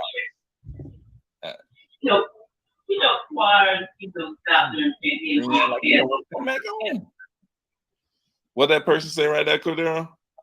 Oh yeah. No, Holly Jackson. I guess that's who it was. 3 picture. Oh shoot. What's this? Oh dang! I already responded to the person, so he went away. Byron, this lead Sherpa. Yeah, this lead Sherpa right here. I ain't never seen it before. Yeah, that person text a second ago asking what's the offer, and I hit him with the quick reply. But I was gonna ask Cordero, was like, shoot, it's 7-10 in Tennessee. Like, do you respond to him? I'm like, yes, yeah. I respond to him. Yeah. This person said ask. Yeah. Your screen, I mean, I can kind of see, but your screen's still stuck on Charles Hudson. If you're So on this one, Byron, you have to hit the verified just like you do on just to make sure saying that's the right person. Does it send to the second number if you don't hit the verified like on launch control? It might. I don't. Because on launch control, if you don't hit that verified, it's gonna after a certain amount of time it's send it to 2 different people right here on the same property. And this person says it's on the market, and this person we talked to for a little bit. Your screen's stuck, Byron. Oh dang, hold on. Let me see. You still out? That's what Cordero said. It's on that Charles Hudson. Let me take it away and bring it back. Oh, well, still stuck. Oh, never mind. Here it is. I had a daggone another window open. What it was? There it is. So this person right here, we already talked to one of them. Maybe this husband. Oh, okay, I see. You see what I'm saying? I don't know. We never verified this person, but I mean, my VAs kind of handle this. I really never go in here and do all this. Like my VAs go in and do all this stuff, but you know, they don't work on weekends, so I usually go in here and mess. You're saying they do like the initial message? They do the initial message. They do all the tagging and all that stuff. I be came here and messed up their stuff. They be like, man, who did this? Now it show you right there. Owner verified by Byron Scott. Exactly. I'm just saying all. Yeah. I'm like, but in Lastro it didn't do that. So like, Byron trying to hide in now they gonna be able to see. Yeah. Byron's running on bad. I be getting in trouble with my VA. I was like, man, no, you know. So, but hey, Brian. I won't do it again. Hey, Byron. Yeah.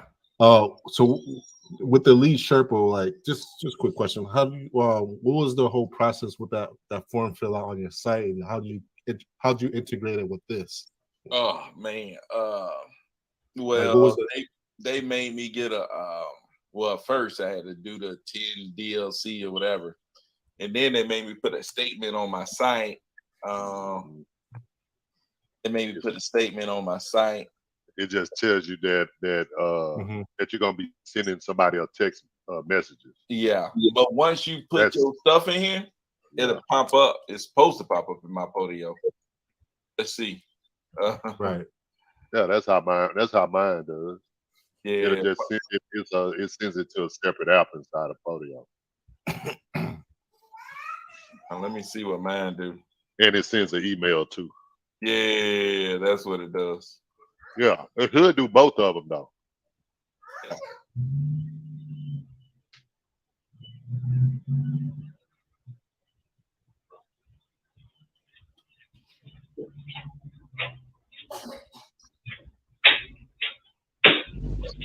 So email. Yeah, that was just some shit that so that's part of Twilio now. So Twilio, like if you go through Twilio, set it up, they make you put that, and actually Twilio makes you put and they'll make you add how many messages you plan on sending.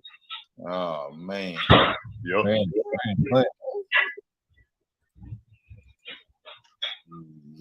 Yeah, you go through and put that in, and then it sends it to Twilio, and it sends it to send you an email like Cordero, like Keith on talking about. So, but they made me do that on my website. Okay. That's just part of the Lee Sherpa setup to do the 6,000 text message, right? Yeah. Part of the setup. But it took them about 15 days, 16 days, 18 days to get me set up. Okay. That was a long time.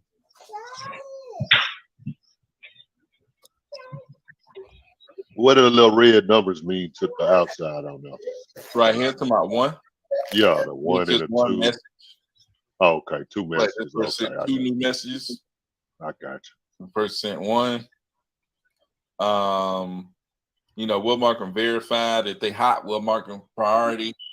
If they qualified, like they went through the questions, they interested in selling whatever, qualified. You get this little arrow right here. You could tag them or whatever, lead stages. Then you could push this is my push to Podio button right here. Okay, yeah. I got that on launch control. You got the notes. Well, if they ever call anybody, they better leave a note. That way I'll know what the heck they done did.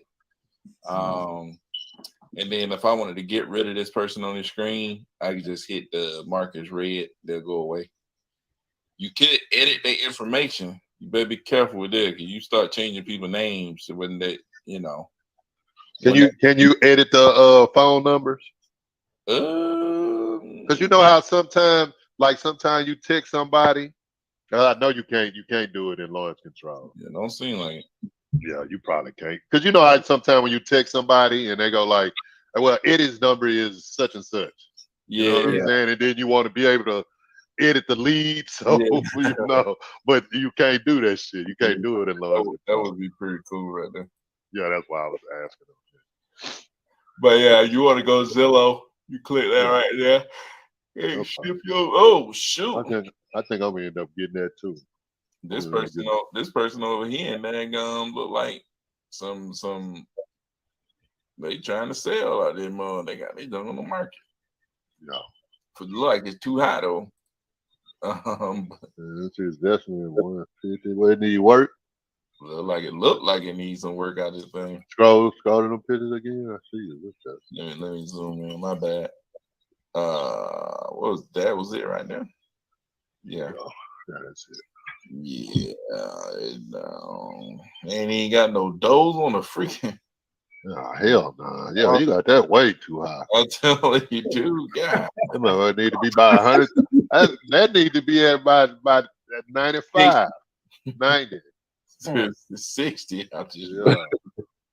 You guys gonna be sending all those Clarkville contracts to hedge funds? Whoever. To the highest and best bidder. We got hit. Hey, like I always say, you want hedge funds, flippers, and landlords, man. So you want to keep 3 different types. If you got them, then you hitting good. And then if you want to find some flippers, all you got to do is go into that flippers tab on PropStream, and then reach out to them agents. Yeah. That work with them flippers. Yeah. Here you go, right here. If you ain't got PropStream, you can do the same thing on Zillow. You just have to look at the flip properties. But yeah, you guys ever use Privy? Nah. Same thing there too, though. Privy is more for like if you're in a non-disclosure state. Yeah, you need the MLS access. Yeah, when you need the MLS access, it ain't really just. Well, like in Texas, right? Yeah, like in Texas and Missouri and where else? Texas, Missouri. Shit is like 8 or 9 of them. So this is what Keith and talking about finding flippers. Go on this filter, click here, go to flippers, bam. You probably put what you're looking for in here. Single family. But obviously these properties, ones that being flipped, something like this look real good to me. And then go to MLS details. And then they go to agent phone number right there. Bam, there you go. Hit them up. In that case, do they take like a 3% of a fee? I never worked with. Yeah, I would imagine they would want it, but yeah, but they getting a buyer paying that for them. Yeah, the buyer gonna pay that for them. Yeah, he go a 2-bed, 1 bath, Cordero. We can look for some buyers for this one we got, but.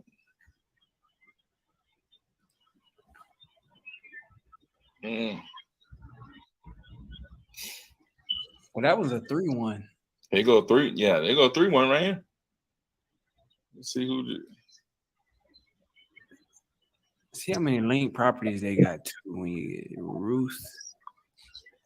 Hey, that's important too. How many link properties they got?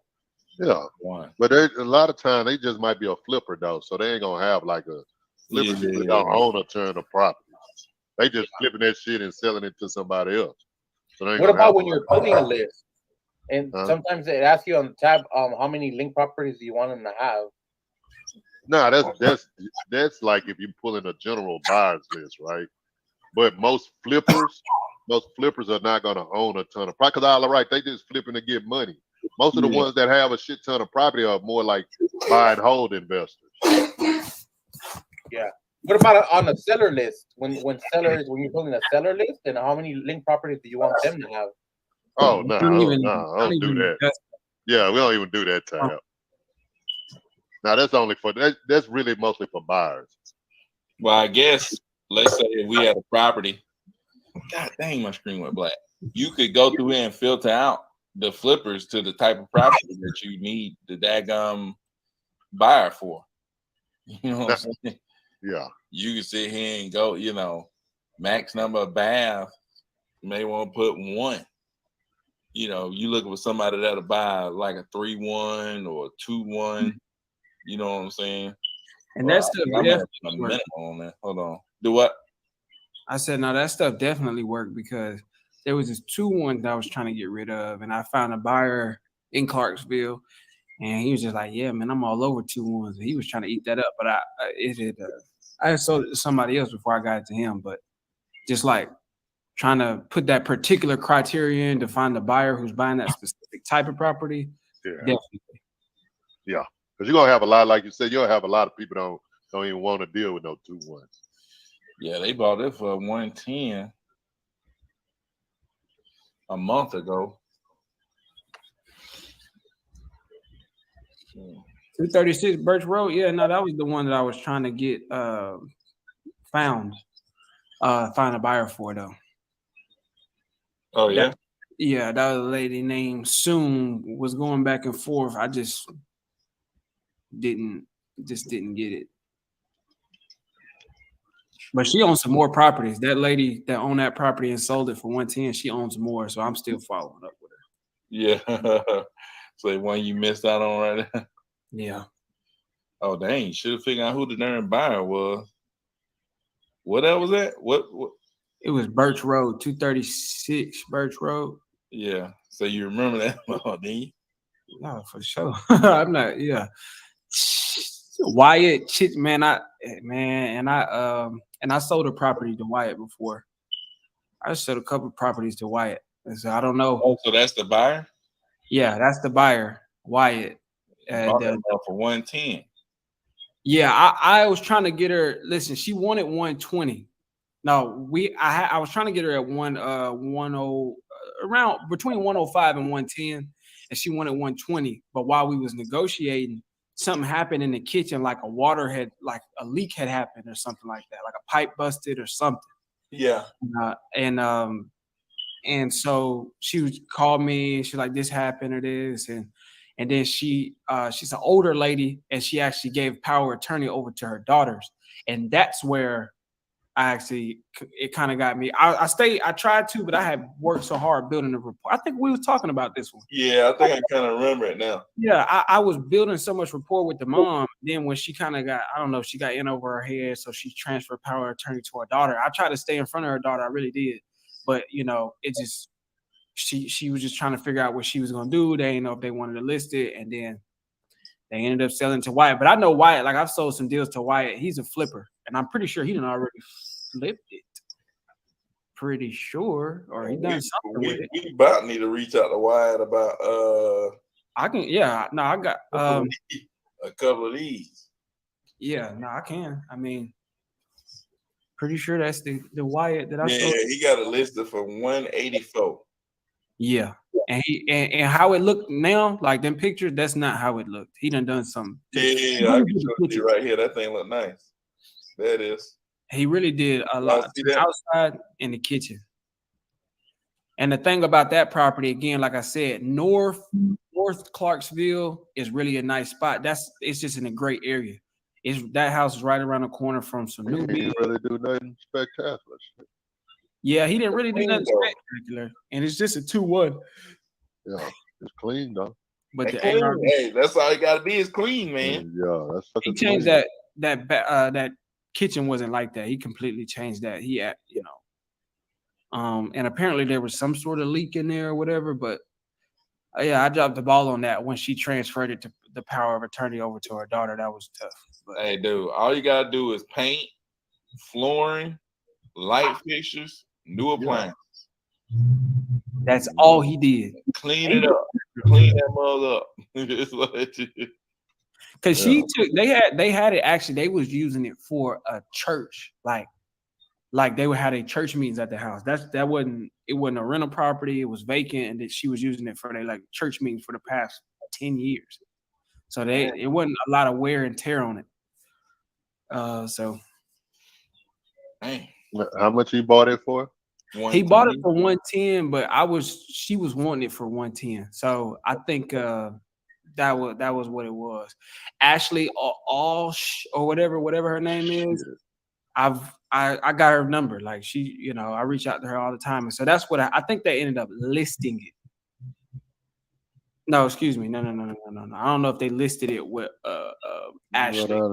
But I know down transactional history and see. Yeah. I don't think they listed it. Go all the way down, Brian. Yeah. But I got Ashley's number. I can reach out to Ashley, whatever. Yeah, man. If he bought it for 110, let's say if he even did 20K, that's 130. Turn around and try to sell that mug. I guess he can make a little money. He probably made like 30K, maybe. Yeah, I can't remember what property I had that he bought from me. But I think it was Hey, what's that one we had that was a 3-1? The guy, he said that, that was the guy that you talked to, right? Yeah. He said he wanted 140. Nah, you probably need to come down to 100. Yeah, I think I think we could, because he did ask in a text message, and I don't know if he texted me that before he called me back or after he called me back. But he said, is there any counter offers? And I think it was before he called me and realized that the person he was talking to on the phone and texting was like the same company. So I think he threw out that 140, but he don't know if that's actually a number. So I think we could get him down. Yeah. But because he had called me though, and I didn't start negotiate. Well, I wonder why he left that wall blue. Why is that wall blue in there? But yeah, before he had called me, I didn't realize that he had texted that, or else I'd have tried to negotiate price with him on the phone. So I just told him we're gonna reach out to our investors and then we'll get back. Yeah, we need to get an offer fast. Yeah. I told him I had already, like I said, I had already sent it over to those 2 buyers, like local flippers. Yeah, a lot of times it's like, okay, it's on his brain, he ready to go, get him a number fast. You know what I'm saying? Shoot, you want to at least have him a number by Tuesday. Yeah. If Tuesday come, I'm just gonna give him a number. You know? Man, right? Can any of the pros that we got in this group tell me why this man left the wall? I don't even think he was blue originally. I think it's an accent wall, man. That's what? Accent wall. I don't think it was blue originally, so I don't. That's what I'm saying. It's an accent wall. He painted that on purpose. It just, that color don't make sense in It's an accent wall, man. That's what they be doing. Everybody try to get them accent walls. Hey, I'm not gonna argue with it. That's what they be doing, man. They be trying to put on the accent wall. Yeah, like you said though, the colors, if you get the right color, it'd be better. But yeah, accent wall, man. He be doing that job. But shoot, man, what we been on this thing? 2 hours and 30 minutes. Been on it. We've been on it, man. I don't want to leave nobody out though. Anybody got questions or something, man? I'm good. Got the best day of the week coming up, so best day of the week is Monday. 5 more days, go get them. Well, 6 more days, I should say. Saturday we going out there too. They ain't gonna let up on Saturday. But shoot, that dude right there, Cordero, we gotta attack him. We gotta have him offer at least by Tuesday. Gotcha. And he said I put it in the notes. I just put it in the notes on Lee Sherpa, but he said he retired, so you can reach out to him anytime. Did he tell you when?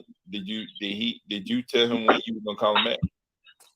No, I said it'll take us a couple of days, but I said when is a good time to circle back with you? And he was like, I'm retired, so anytime is good. And I think I'll send him a follow-up text there in Lee Sherber. Yeah, we're gonna have to hit him up quick. Cause he, if he, hopefully he don't talk to nobody else. But if you feel the urge to talk to somebody else, nah. Yeah, but I did tell him that I had already sent it off to some investors. I mean, if you could send it off to the hedge funds and everything. I'll see if we'll see if anybody on that end do something with it. But shoot, yeah, we're gonna try to get this man ASAP. That's another thing. It's like once you got somebody interested, you time kills all deals. Time to go to work, man. Time kills all deals. Shoot, you wait 2 more days and Keithon gonna be talking to him. What about that? Keithon gonna have him under contract in 2 days. What about that shit? I'm telling you, I tell people that all the time. Man, in 48 hours, no, you need to be calling them at ASAP. I'm telling you, man. About 48 hours. You know how many phone calls and text messages these people get in 48 hours? 2 whole days. I'm telling you, lucky we got him on a Sunday. He ain't talking to nobody else, probably.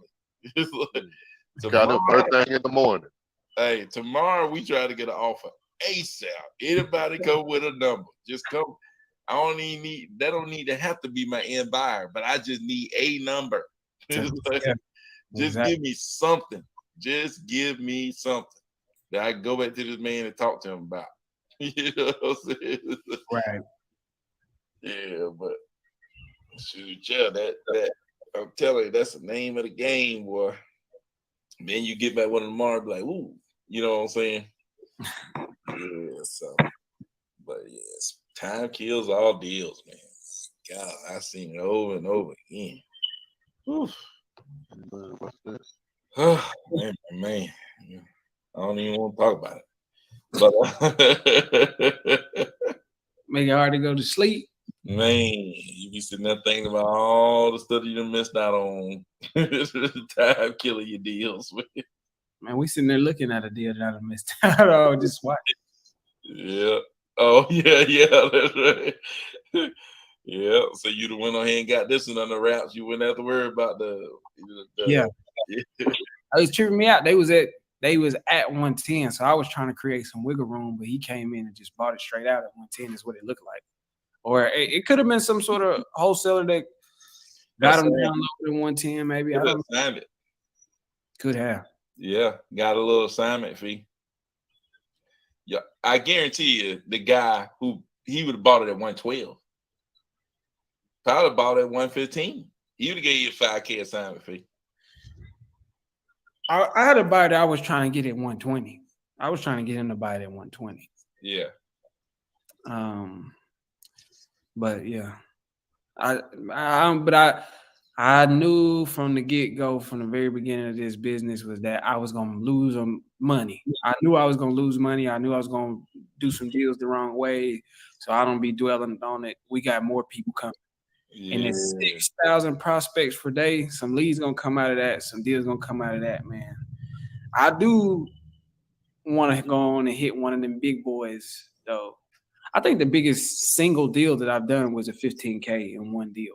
Oh, yeah. That's the biggest deal that I've done. I want one of them, Keep the deals.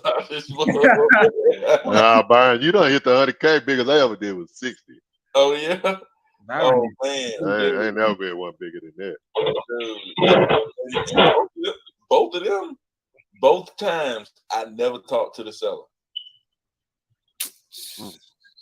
You sold both of them like to the hedge fund or to a regular buyer?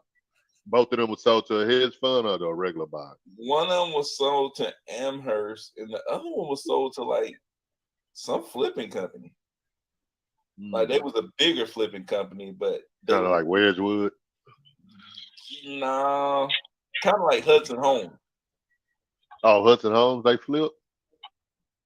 No, I'm saying it's kind of like a company that's like that size. Oh, okay. But I think they're a little bit smaller. They just in Georgia. Oh, I got it. I forgot who that was though. I actually went through an agent. They the ones who knew them. You know what I'm saying? So See, I then don't- once you seen that hood, that was it though. yeah. I'm going straight to the source. Get your ass out of here. But no, that was back-to-back deals, really. Like I did one deal for 70-some K, and then I turned around that next month and 126K. I said, God, dog. That was crazy. Well, I did 126K, and then I was like, Byron, I'd have left my job right then. I ain't bullshitting you. Hey, cause I ain't bullshitting you. And I love school teachers, but they don't get paid enough. Boy, if I was a school teacher, I'd have left that motherfucker like tomorrow. I'd went in there and talked. Hey, I'd have went in there and talked to the kids. Talk to the kids. Hey, well, this gonna be Mr. Scott's last day. I just want to tell y'all. My kids it was gonna be my last day. Huh? I never told them it was gonna be my last day. Oh, you never told them? Hey, they saw it coming though, Byron. You started. Yeah, they probably following you on Instagram and shit. It was only very few of them. Man, them kids, Scott making a lot of money. Scott done hit an M. We ain't gonna see him right You know what they were saying? Miss Scott out there lying on the internet. He ain't got nothing. Man, them high school kids. I just sit up behind my desk, just sitting there. What grade you taught? I ain't got nothing to say to you. High school. You got to be high school talking like that. High school, man. Them just, yeah. You know they they clueless. Hey, man. they come with that poverty mindset they get from their parents. Oh man, that's a scam. You ain't Ain't no way you making it. You wasn't pulling up in no Bugatti. You ain't have no Yeah. living way outside the means. Then that Exactly. Yeah, you don't have no money. If you exactly. They like, You ain't putting up in $100,000 car, you ain't got no money. But they young, though. They young. I ain't say nothing to them, man. Them kids be. I ain't say nothing to them. Can't tell them nothing. I just keep quiet. So I already know. Nah, that's when you should have told them though. When they was saying that buying, I'd have came in there and told them, hey, well, today, Mr. Scott's last day. Where you going, Mr. Scott? Hey, I told y'all what I was doing. You know what I'm saying? Hey, they figured it out. Hey, now I'm quitting my job. Continue doing what I was doing. Oh shit, Mr. Scott was for real. Hey, when they showed up the next year, that's when they realized I was real. Oh, dang, he really did come back. Oh, so you quit at the end of the school year? Yeah. Oh, nah, but you supposed to chop them out right in the middle. Don't do the kids like that, because then that leave them stuck. Because then they end up having a Sub the rest of the year. Sub don't be knowing jack. Don't got no plans or nothing. And that's a big maybe. What was that car y'all used to have to do? What's it called, Byron? Lesson plan. Lesson plan, yeah. Sub coming there ain't got no lesson plan or nothing. We just winging it. Yeah, that's a big maybe. Cause I had that and especially with them inner city schools, when I would go to school in Nashville, our main Spanish teacher, man, she was like saying she wanted to be a model. She said she was on America's Next Top Model or something. She would go, come. It was a whole 6 months. We didn't even have a teacher. I'm talking about we just showed up to class and just be singing. See, in that class. No. We didn't have a teacher at all. They didn't even think to care to get us a sub. We were just. Oh man, I remember like in elementary school having a sub. Oh, that just meant movie day. You see that? Hey, did y'all ever have? You're a little younger, but boy, when they used to come in with that cart. They had a TV on the top of the VCR on the second shelf. Yeah, you know it's going down today. Oh yeah, we watched the movie today. I remember those days, boy. That car come rolling in. Oh yeah, it's a good day today. We ain't doing nothing. No schoolwork. Oh man, kids nowadays I don't even know what they do now. They still have a cards or what they do? No, man. Hey, teachers be up there turning on that darn Netflix, man. They got the Netflix. Yeah. They probably got projectors and shit. Amazon movie, all kind of stuff. They man. probably got that high definition cameras hanging from the roof in schools now. Yeah, they be having on projectors and smart screens.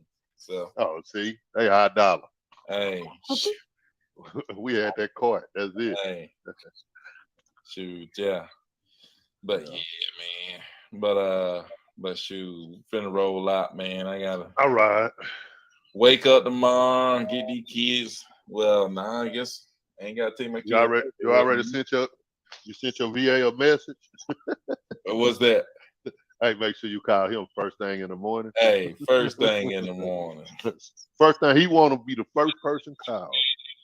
First person call. Yeah, gotta jump on this call with these VAs in the morning for sure. But shoot, man, y'all need anything? Y'all holler at me. All right. Shoot, other than that, man, just keep getting out in front of people, and you already got the buyer, so all you gotta do is just keep putting yourself out there, and you'll get a deal, man. Simple as that. Simple as that. Yeah. But shoot, all right, man, everybody. It was good today. All right.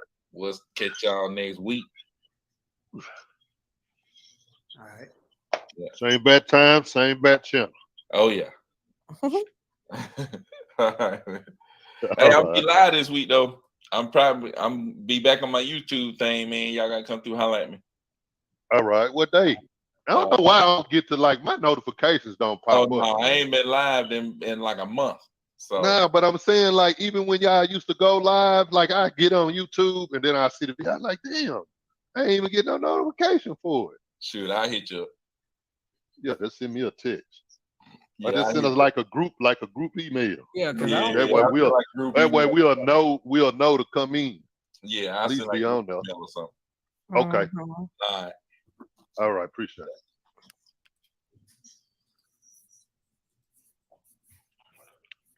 All right. Hey, Byron.